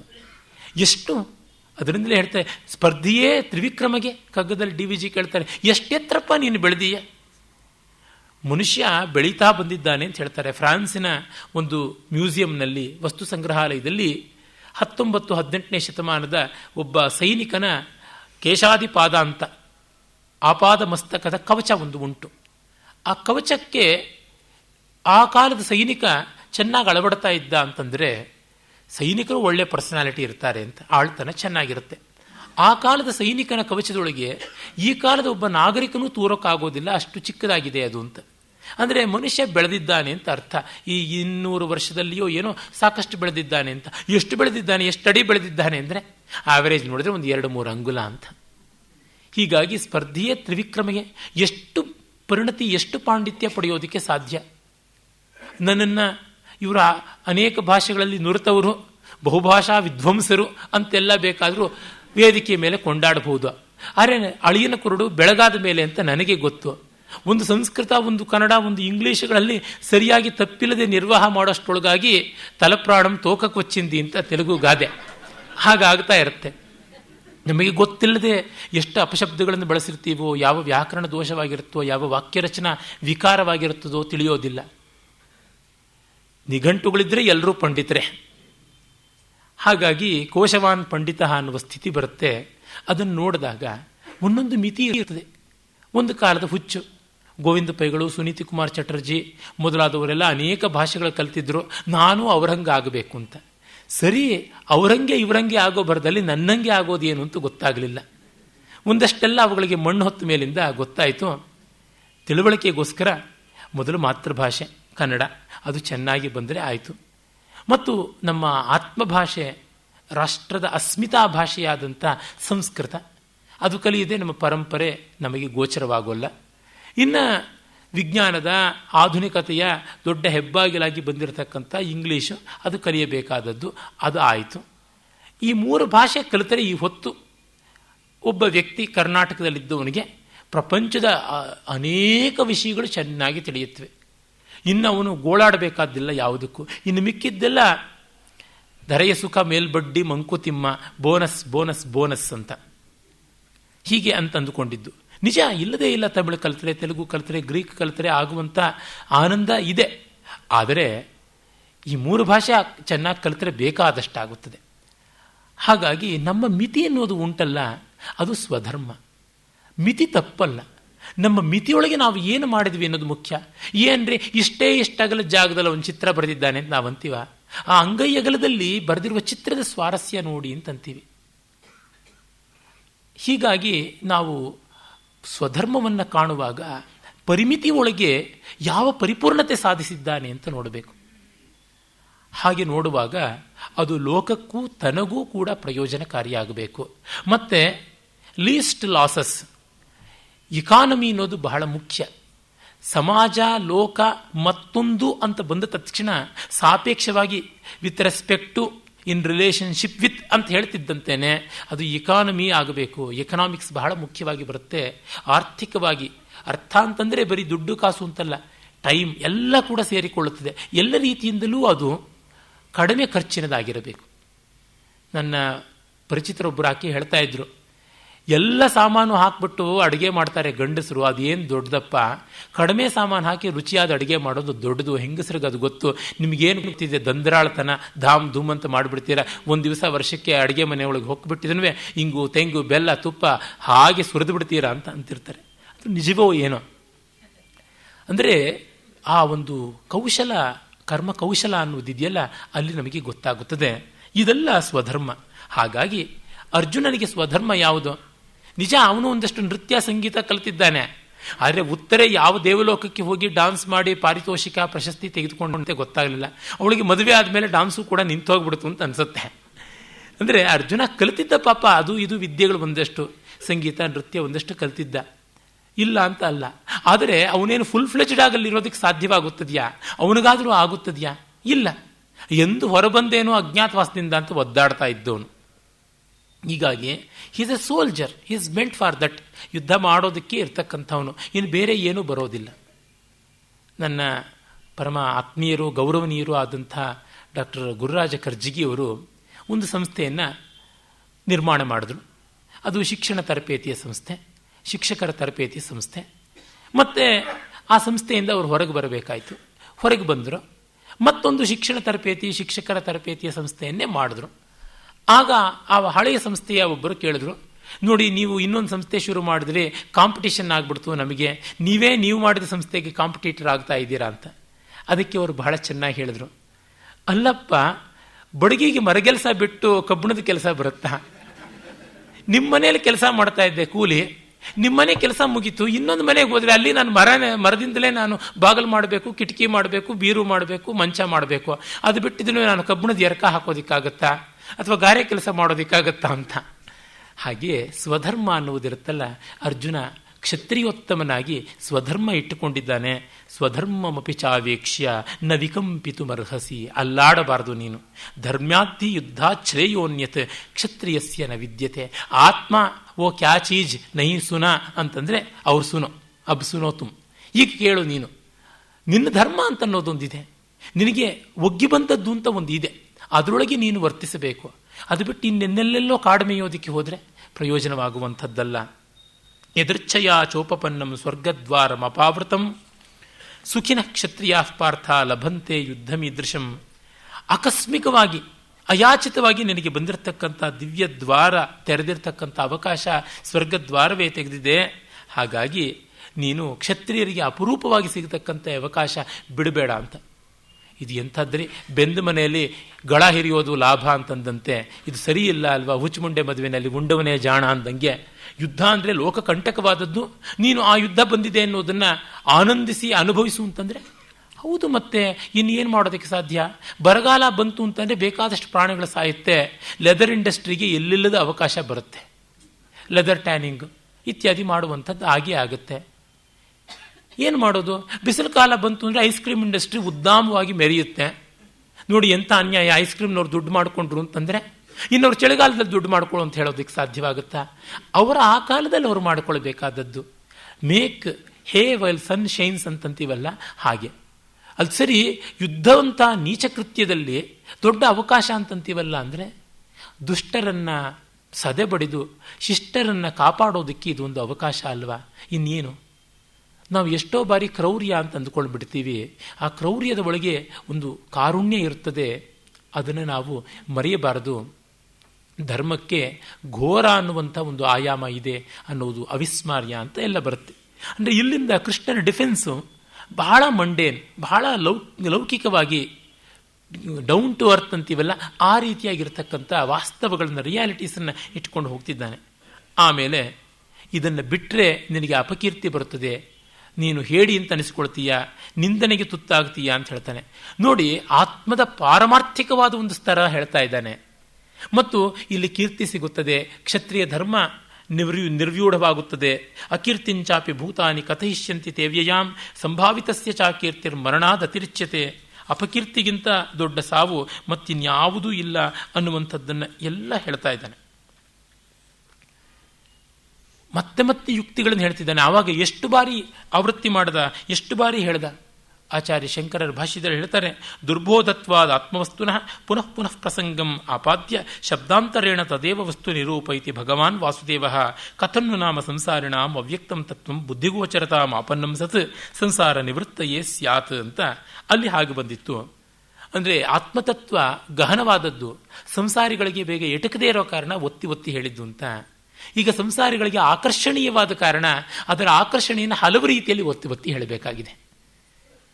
ಇದು ಹೇಗೆ ಅಂತಂದರೆ, ನಿಮ್ಮ ಪ್ರಾಡಕ್ಟು ಯಾರಿಗೂ ಗೊತ್ತಿಲ್ವಾ, ಆಗ ಸಿಕ್ಕಾಪಟ್ಟೆ ಅಡ್ವರ್ಟೈಸ್ಮೆಂಟ್ ಮಾಡಿ. ನಿಮ್ಮ ಪ್ರಾಡಕ್ಟ್ಸ್ ಎಲ್ರಿಗೂ ಗೊತ್ತಿದೆಯಾ, ಆಗಲೂ ಸಿಕ್ಕಾಪಟ್ಟೆ ಅಡ್ವರ್ಟೈಸ್ ಮಾಡಿ. ಯಾಕೆ ಎಲ್ರಿಗೂ ಗೊತ್ತಿರುವಾಗ? ಯಾಕೆ ಅಂತಂದರೆ ಪ್ರಾಡಕ್ಟ್ ಎಲ್ರಿಗೂ ಗೊತ್ತಿದೆ, ಅದಕ್ಕೆ ಮಾಡಲಿಲ್ಲ ಅಂದರೆ ಮತ್ತೊಬ್ಬ ಅಡ್ವರ್ಟೈಸ್ಮೆಂಟ್ ಶುರು ಮಾಡ್ಕೊಳ್ತಾನೆ, ಅದಕ್ಕೆ ಮಾಡಬೇಕು ಅಂತ. ಹೀಗಾಗಿ ಎರಡೂ ದೃಷ್ಟಿಯಿಂದ ಮಾಡ್ತಾನೇ ಇರಬೇಕು, ಅಡ್ವರ್ಟೈಸ್ಮೆಂಟ್ ಊದ್ತಾನೇ ಇರಬೇಕು. ಶಂಖ ಡಿ ವಿ ಜಿಯವರು ಅದನ್ನು ಬಹಳ ಸೊಗಸಾಗಿ ಹೇಳ್ತಾರೆ. ಪಾಂಚಜನ್ಯಂ ಹೃಷಿಕೇಶೋ ದೇವದತ್ತಂ ಧನಂಜಯ ಅಂತೆಲ್ಲ ಅನಂತ ವಿಜಯಂ ರಾಜ ಯುಧಿಷ್ಠಿರ ಸುಘೋಷ ಮಣಿಪುಷ್ಪಕಗಳನ್ನು ನಕುಲ ಸಹದೇವರು ಪೌಂಡ್ರವನ್ನ ವೃಕೋದರ ಇವರೆಲ್ಲ ಊದಿದ ಮೇಲೂ ಮಿಕ್ಕ ಅನಾಮಿಕ ವೀರರುಗಳು ಶಂಖಾನ್ ದದ್ಮುಃ ಪೃಥಕ್ ಪೃಥಕ್ ಅವರವ್ರ ಶಂಖ ಅವರವ್ರು ಊದಿದ್ರು. ಊದ್ತಾ ಇರಬೇಕು ನಮ್ಮ ಶಂಖ. ಹಾಗೆ ಕೃಷ್ಣನು ಶಂಖ ಊದ್ತಾನೆ ಅರ್ಜುನನ ಕಿವಿಗೆ. ನೀನು ಯುದ್ಧದ ಭಯದಿಂದ ಓಡಿ ಹೋದೆ ಅಂತ ಅಂದುಕೊಳ್ತಾರೆ. ಅವಾಚ್ಯ ವಾದಾಂಶ್ಚ ಬಹೂನ್ ವದಿಷ್ಯಂತಿ ತವಾಹಿತ. ಸೈಕಾಲಜಿ ನೋಡಿ, ನೀನು ಹೇಳಿ ಅಂತ ನಿನ್ನ ವೈರಿಗಳು ನೋಡಿ ನಗುತ್ತಾರಪ್ಪ ಅಂತ. ನೋಡಿ, ಇದೆಲ್ಲ ಮಾತುಗಳನ್ನು ಅರ್ಜುನ ಕೇವಲ ಅಬ್ಬಬ್ಬ ಅಂತಂದರೆ ಒಂದು 2-3 ತಿಂಗಳ ಕೆಳಗೆ, ಇದು ಮಾರ್ಗಶೀರ್ಷ ಶುದ್ಧ ಏಕಾದಶಿ ದಿವಸ ಗೀತಾ ಜಯಂತಿ ಆಗಿದ್ದು, ಅವನು ಆಶ್ವಯುಜ ದಶಮಿ ದಿವಸ ಎಲ್ಲ ಮಾತುಗಳನ್ನು ಆಡಿದ. ಆಶ್ವಯುಜ ಶುದ್ಧ ದಶಮಿ, ಆಮೇಲೆ ಆಶ್ವಯುಜ ಕಾರ್ತಿಕ ಮಾರ್ಗಶಿರ 2 ತಿಂಗಳು, ಕರೆಕ್ಟ್ 2 ತಿಂಗಳು 1 ದಿವಸ. ಆ 2 ತಿಂಗಳ ಅಂತರದ ಹಿಂದೆ ಉತ್ತರ ಕುಮಾರನಿಗೆ ಇದೇ ಉಪದೇಶ ಮಾಡಿದ್ದ. ಹೇಡಿಯಾದ ಉತ್ತರ ರಥದಿಂದ ಹಾರಿ ಓಡ್ತಾ ಇದ್ರೆ ಅವನ ಬೆಂಬತ್ತಿ ಸ್ತ್ರೀವೇಷದಲ್ಲಿದ್ದ ಬೃಹನ್ನಳೆ ಅವನು ಯಾವನು ಬೃಹನ್ನಡೆ ಅಂತಲೂ ಕರೀತಾರೆ, ಅವನು ಜುಟ್ಟು ಹಿಡ್ಕೊಂಡು ಅವನನ್ನು ನಿಲ್ಲಿಸಿ, ನಿನ್ನನ್ನು ನೋಡಿ ಹೆಂಗಸರು ನಗುತ್ತಾರೆ, ಅಷ್ಟೆಷ್ಟು ವೀರಾಲಾಪಗಳನ್ನು ಮಾಡದೆ ಏನಾಗುತ್ತೆ ಅಂತೆಲ್ಲ ಹೇಳ್ದ. ನೀನು ಕ್ಷತ್ರಿಯ, ವೀರೋಚಿತವಾಗಿ ಯುದ್ಧ ಮಾಡಬೇಕು ಅಂತ ಇವನು ಕೊಟ್ಟದ್ದು ಮಿನಿ ಗೀತೋಪದೇಶ. ಈಗ ಇವನಿಗೇ ಬೇಕಾಗಿದೆ ವೈದ್ಯರ ವ್ಯಾಧಿ. ಅಂದರೆ ಪರೋಪದೇಶೇ ಪಾಂಡಿತ್ಯಂ ಸರ್ವೇಶಾಂ ಸುಕರಂ ನೃಣಾಂ, ಅದು ಆಗ್ತಾ ಇದೆ. ಆ ತಂತ್ರವನ್ನೇ ಕೃಷ್ಣ ಬಳಸ್ತಾ ಇದ್ದಾನೆ. ಅಂದರೆ ಹೈಯೆಸ್ಟ್ ಲೆವೆಲ್ ಆಫ್ ರಿಯಾಲಿಟಿ ಅಂತ ಯಾವುದಿದೆ, ಆತ್ಮನಿತ್ಯತ್ವದ ಒಂದಾದರೆ, ಬಹಳ ತೀರಾ ಡೌನ್ ಟು ಅರ್ತ್ ರಿಯಾಲಿಟಿ ಅಂತ ಹೇಳ್ತಕ್ಕಂಥ ವಾಸ್ತವ ಯಾವುದಿದೆ ಅದು ಎರಡನ್ನೂ ಹೇಳ್ತಾ ಇದ್ದಾನೆ. Is catering to both. ತ್ರಿವರ್ಗಗಳು, ಧರ್ಮಾರ್ಥ ಕಾಮಗಳ ವಲಯದ್ದು ಹೇಳ್ತಾ ಇದ್ದಾನೆ, ಅಪವರ್ಗ ಅನಿಸಿದ ಮೋಕ್ಷದ್ದು ಹೇಳ್ತಾ ಇದ್ದಾನೆ. 2 ಕಡೆನೂ ಹೇಳ್ತೀನಪ್ಪ ಅಂದರೆ, ಆ ಕಡೆ ಬಂದರೆ ಅಲ್ಲಿಂದ ಒದಿತೀನಿ, ಈ ಕಡೆ ಬಂದರೆ ಇಲ್ಲಿಂದ ತದುಕ್ತೀನಿ, ನೀನು ಎಲ್ಲೂ ಬಿಟ್ಟು ಹೋಗೋದಕ್ಕೆ ಸಾಧ್ಯ ಇಲ್ಲ ಅನ್ನುವಂಥದ್ದು. ವಾದ ಮಾಡಿದ್ರೆ ಹೀಗೆ ಮಾಡಬೇಕು, ಯುಕ್ತಿಗಳನ್ನು ಹೂಡಿದ್ರೆ ಈ ರೀತಿ ಹೂಡಬೇಕು. ಉತ್ತರೋತ್ತರ ಯುಕ್ತೀನಾಂ ವಕ್ತಾ ವಾಚಸ್ಪತಿರ್ಯಥ ಅಂತ ಶ್ರೀರಾಮನಿಗೆ ವಾಲ್ಮೀಕಿ ಮುನಿಗಳು ಹೇಳ್ತಾರಲ್ಲ, ಅದು ಕೃಷ್ಣನಿಗೂ ಕೂಡ ಅಕ್ಷರಶಃ ಅನ್ವಯಿಸ್ತಕ್ಕಂಥದ್ದು. ಹತೋ ವಾ ಪ್ರಾಪ್ಸ್ಯಸಿ ಸ್ವರ್ಗಂ ಜಿತ್ವಾ ವಾ ಭೋಕ್ಷಸೇ ಮಹಿಂ ತಸ್ಮಾದ್ ಉತ್ತಿಷ್ಠ ಕೌಂತೇಯ ಯುದ್ಧಾಯ ಕೃತನಿಶ್ಚಯ. ಸುಖ ದುಃಖೇ ಸಮೇ ಕೃತ್ವ ಲಾಭಾಲಾಭೌ ಜಯಾಜಯೌ ತಥೋ ಯುದ್ಧಾಯ ಯುದ್ಧಸ್ವ ನೈವ ಪಾಪಂ ಅವಾಪ್ಸ್ಯಸಿ. ನಿನಗೆ ಪಾಪ ಬರೋದಿಲ್ಲ, ಧೈರ್ಯವಾಗಿ ಯುದ್ಧ ಮಾಡು ಅಂತ ಆ ಯುದ್ಧದ ಕಡೆಗೆ ಉತ್ಸಾಹ ಕೊಟ್ಟು, ಇನ್ನು ನೋಡಪ್ಪ ಯುಕ್ತಿಗಳನ್ನು ಹೇಳಿ ಆಯಿತು, ಈಗ ನಾನು ಇನ್ನೊಂದು ವಿಚಾರಕ್ಕೆ ಬರ್ತೀನಿ. ಏಷಾತೆ ಬಿಹಿತ ಸಾಂಖ್ಯೆ ಬುದ್ಧಿಯೋಗೇ ತ್ವಿಮಾಂ ಶೃಣು ಬುದ್ಧ್ಯಾಯುಕ್ತೋ ಯಯಾ ಪಾರ್ಥ ಕರ್ಮಬಂಧಂ ಪ್ರಹಾಸ್ಯಸಿ ಅಂತ ಇಲ್ಲಿವರೆಗೂ ನಿನಗೆ ನಾನು ಬುದ್ಧಿಶಕ್ತಿಯ ಮೇಲೆ, ವಿಚಾರದ ಮೇಲೆ ನಾನು ಹೇಳಿದೆ. ಇನ್ನು ನಾನು ಲೋಕದಲ್ಲಿ ಅತ್ಯಂತ ಪ್ರಯೋಜನಕಾರಿಯಾದ ಲೋಕಸಂಗ್ರಹ ಅನ್ನುವ ಕರ್ಮಯೋಗದ ಬಗ್ಗೆ ಹೇಳ್ತೀನಿ ಅಂತ. 2 ಪೂರಕ ಸಾಮಗ್ರಿ ಆದದ್ದು. ಸಾಂಖ್ಯಯೋಗ ಅಂತಂದರೆ ಕಾಪಿಲ ಸಾಂಖ್ಯ, ಕಪಿಲ ಮಹರ್ಷಿಯಿಂದ ಪ್ರಣೀತವಾದ ಸಾಂಖ್ಯ ಸೂತ್ರಗಳು, ಮುಂದೆ ಈಶ್ವರ ಕೃಷ್ಣ ಮೊದಲಾದವರು, ಅನಂತರ ಉತ್ತರೋತ್ತರವಾಗಿ ವಿಜ್ಞಾನ ಭಿಕ್ಷು ಮೊದಲಾದವರು ಪ್ರತಿಪಾದನೆ ಮಾಡಿದ ನಾನಾ ಜೀವಗಳ, ಜೀವ ಜಗತ್ತು ಈಶ್ವರ ಇವುಗಳ ಭೇದವನ್ನು ಉಳ್ಳಂತಹ ಬಹು ಜೀವ ದರ್ಶನ, ದ್ವೈತ ದರ್ಶನ ಅಂತ ಹೆಸರಾದಂತಹ ಮತ್ತು ವಾಸ್ತವ ದರ್ಶನ ಅಂತ ಕೂಡ ಹೆಸರಾದಂತಹ ಆ ಸಾಂಖ್ಯ ದರ್ಶನ ಯಾವುದಿದೆ ಅದಲ್ಲ. ಖ್ಯಾ ಅಂತಂದರೆ ಹೇಳು, ತಿಳಿಯಪಡಿಸು ಅಂತ. ಸಂಖ್ಯಾ ಸಾಂಖ್ಯ ಅಂದರೆ ಜ್ಞಾನ ವಿಚಾರ ಅನ್ನುವಂಥ ಅರ್ಥ. ಹೀಗಾಗಿ ಇದು ವೇದಾಂತಕ್ಕೆ ದೂರವಾದ, ವೇದಾಂತ ಬಾಹ್ಯವಾದ ದರ್ಶನ ಅಲ್ಲ, ಇದು ವೇದಾಂತವೇ ಅಂತನ್ನುವುದು ಗೊತ್ತಾಗುತ್ತದೆ. ಈ ವಿಷಯವನ್ನೇ ಭಾಗವತದಲ್ಲಿ ಕಪಿಲ ಮಹರ್ಷಿ ದೇವಹೂತಿಗೆ ಮಾಡಿದ ಉಪದೇಶ ಅಂತ ಕೂಡ ನಾವು ಕಂಡದ್ದುಂಟು. ಒಟ್ಟಿನಲ್ಲಿ ಸಾಂಖ್ಯ ಅಂತಂದರೆ ಜ್ಞಾನ ಮಾರ್ಗ ಅಂತ, ಯೋಗ ಅಂತಂದರೆ ಕರ್ಮ ಮಾರ್ಗ ಅಂತ, ಕರ್ಮ ಮಾರ್ಗ ಅಂದರೆ ನಿರ್ಲೇಪ ಕರ್ಮ ಅಂತ ಅದನ್ನು ತಿಳ್ಕೊಳ್ಬೇಕು. ಜ್ಞಾನ ಮಾರ್ಗ ಅಂದರೆ ಅದು ಕೇವಲ ಜ್ಞಾನ ಮಾರ್ಗ ಅಂತ. ಅಂದರೆ ಯಾವುದೋ ಒಂದು ವಸ್ತು ಜ್ಞಾನ ಅಂತಲ್ಲ, ಆತ್ಮಜ್ಞಾನ ಅಂತ ತೋರಿಸೋದಿಕ್ಕೆ. ಜ್ಞಾನ ಅಂದರೆ ನಾಲೆಡ್ಜ್ ಆಫ್ ವಾಟ್ ಅಂತಲ್ಲ, ನಾಲೆಡ್ಜ್ ಆಸ್ ಇಟ್ ಈಸ್ ಅಂತ. ಜ್ಞಾನ ಮುಖ್ಯ ಅಂದರೆ ಯಾವುದರ ಅಂತಂದರೆ ಆ ವಸ್ತು ಮುಖ್ಯ ಆಗುತ್ತೆ, ಜ್ಞಾನ ಅದಕ್ಕೆ ಅಂಗಿ ಆಗೋಲ್ಲ, ಅಂಗ ಆಗಿಬಿಡುತ್ತೆ.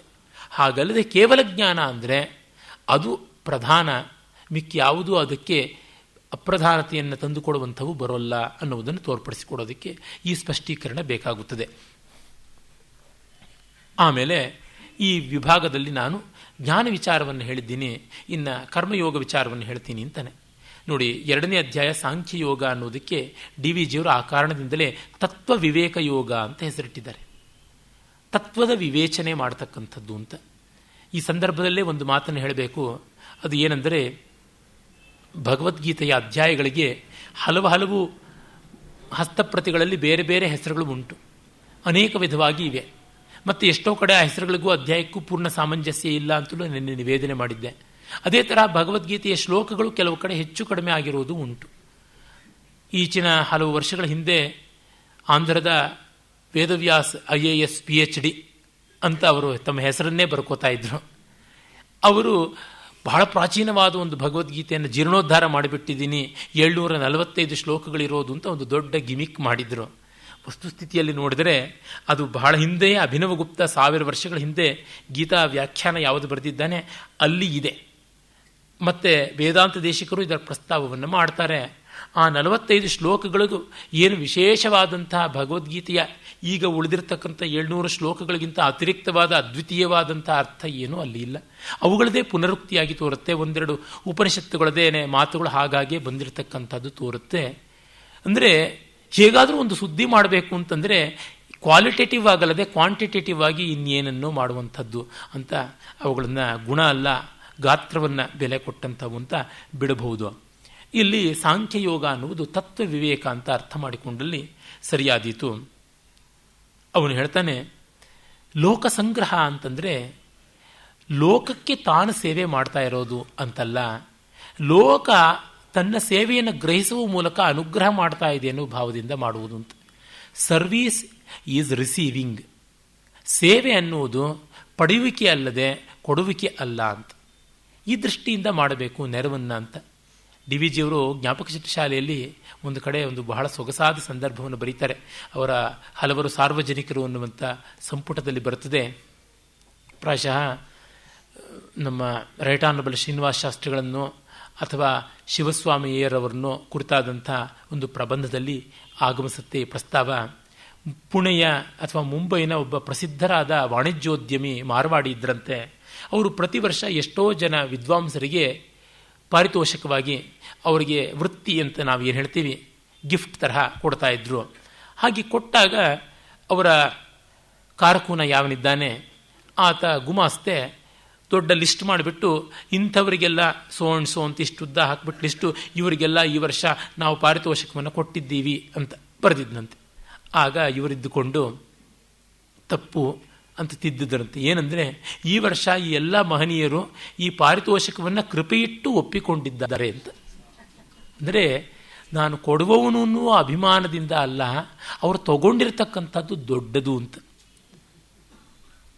ಹನುಮಂತ ಸೀತೆಗೆ ಚೂಡಾಮಣಿಯನ್ನು ಕೊಟ್ಟದ್ದು ಹಾಗೆ ತಾನೆ. ಎತ್ತಿ ಕೈಯಿಂದ ಕೋ ಅಂತ ಕೊಟ್ಟಿದ್ದಲ್ಲ, ಪ್ರದರ್ಶಯಾಮಾಸ ಅಂತ ಮಹರ್ಷಿಗಳು ಹೇಳ್ತಾರೆ. ಕೈ ಮೇಲೆ ಇಟ್ಟು ಸೀತೆ ಮುಂದೆ ಚಾಚ್ತಾನೆ. ಸೀತಾ ಪಿಕ್ಡಪ್ ಚೂಡಾಮಣಿ ಅಂದರೆ ತೆಗೆದುಕೊಳ್ಳುವಾಗಲೂ ಆ ಕೈ ಮೇಲೆ ಇರಬೇಕು ಅಂತ ಹನುಮಂತನ ತಾತ್ಪರ್ಯ. ಆ ಮರ್ಯಾದೆ ಅಂದರೆ ಕೊಡುವುದು ಅನ್ನುವುದು ವಸ್ತುತಃ ಪಡೆದದ್ದೇ ಹೊರತು ಇನ್ನೇನು ಅಲ್ಲ ಅಂತ. ಇದು ಲೋಕ ಸಂಗ್ರಹ ಅಂತ. ಚಿತ್ತಶುದ್ಧಿಗಾಗಿ ಮಾಡತಕ್ಕಂಥದ್ದೇ ಹೊರತು ಇನ್ಯಾವ ಲಾಭಗಳನ್ನು ಅಪೇಕ್ಷಿಸಿ ಅಲ್ಲ. ಇನ್ನೇನು ಬಂದರೂ ಅದು ಬೋನಸ್, ಅದು ನಮ್ಮ ಅರಿವಿಲ್ಲದೆ ಬರ್ತಕ್ಕಂಥದ್ದು ಅಂತ.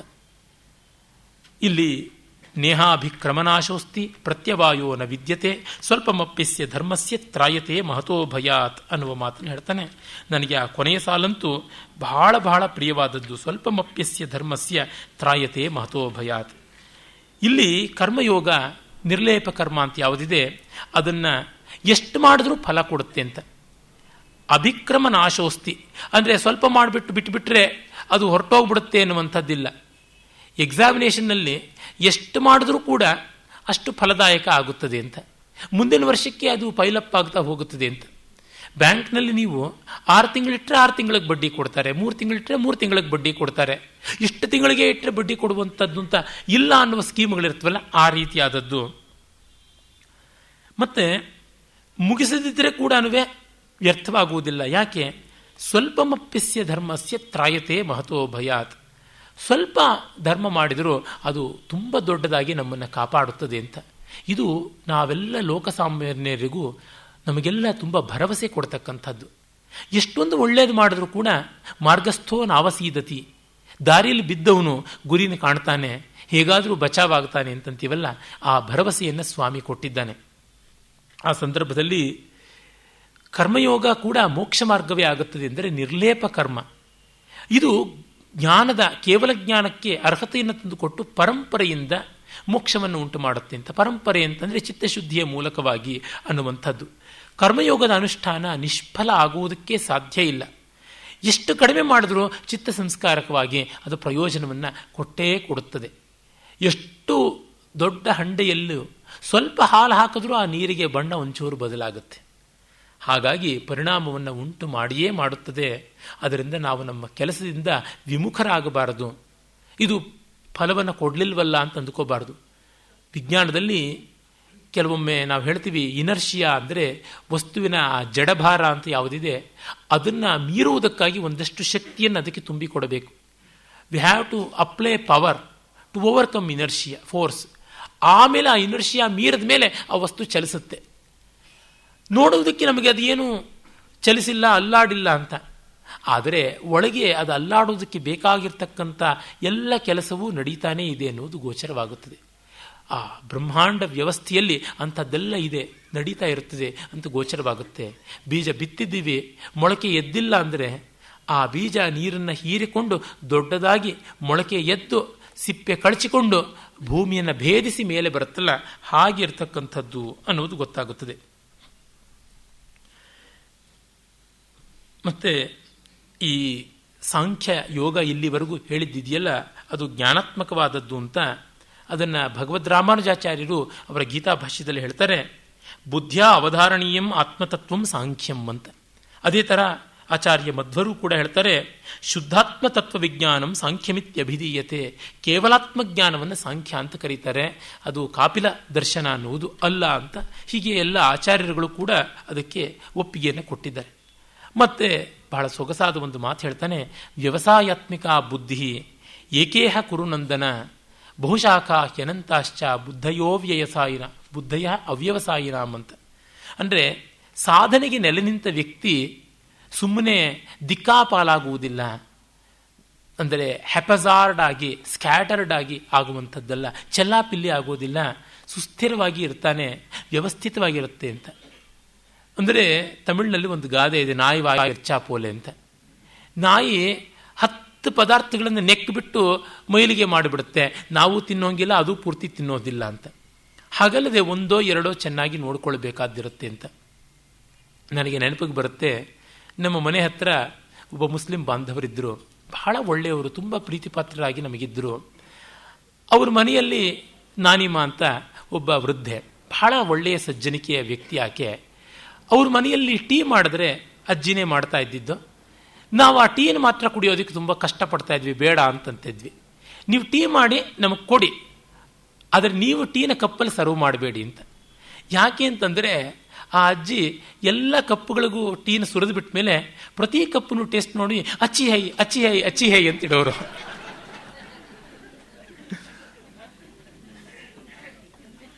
ಪಾತ್ರೆಗೆ ಹಾಕಿದ ಸಕ್ಕರೆ 6 ಕಪ್ಪುಗಳಿಗೂ ಸಮಾನವಾಗಿ ವಿತರಣೆಗೊಂಡಿರುತ್ತೆ ಅಂತ ಅಲ್ಲ. ಇದು ಬಹುಶಾಖ ಹ್ಯನಂತಾಶ್ಚ ಬುದ್ಧಯೋ ವ್ಯವಸಾಯಿನಾಮ್ ಅಂತ ದಿಕ್ಕಾಪಾಲಾಗಿ ಹೋಗ್ತಕ್ಕಂಥದ್ದು. ಹಾಗಂತ ಒಂದಕ್ಕೇ ನಾವು ಕುದುರೆಗೆ ಕಣ್ಣು ಕಟ್ಟಿ ಬಿಟ್ಟಂತೆ ಹೋಗಬೇಕಾ? ಹಾಗಲ್ಲ. ಮರ ತನ್ನ ಕೊಂಬೆಗಳನ್ನು ಎಲ್ಲ ಕಡೆ ಚಾಚಿಕೊಂಡ್ರೂ ಕೂಡ ಮರ ಬುಡಮೇಲಾಗದಂತೆ ಇರುತ್ತೆ. The tree will never be toppled. ಅದು ಅಗಲವಾಗೋದು, ಕೊಂಬೆಗಳನ್ನು ಚಾಚಿಕೊಳ್ಳೋದು ಅದರ ಭದ್ರತೆಗೆ ಎಂಬಂತೆ. ಹಾಗೆ ಬಹುಶಾಖೆಗಳಾದರೂ ವೃಕ್ಷದಂತೆ ಆಗಬೇಕು ಹೊರತು ಬೇರೆ ಬೇರೆ ರೀತಿಯಲ್ಲಿ ಅಲ್ಲ ಅಂತ.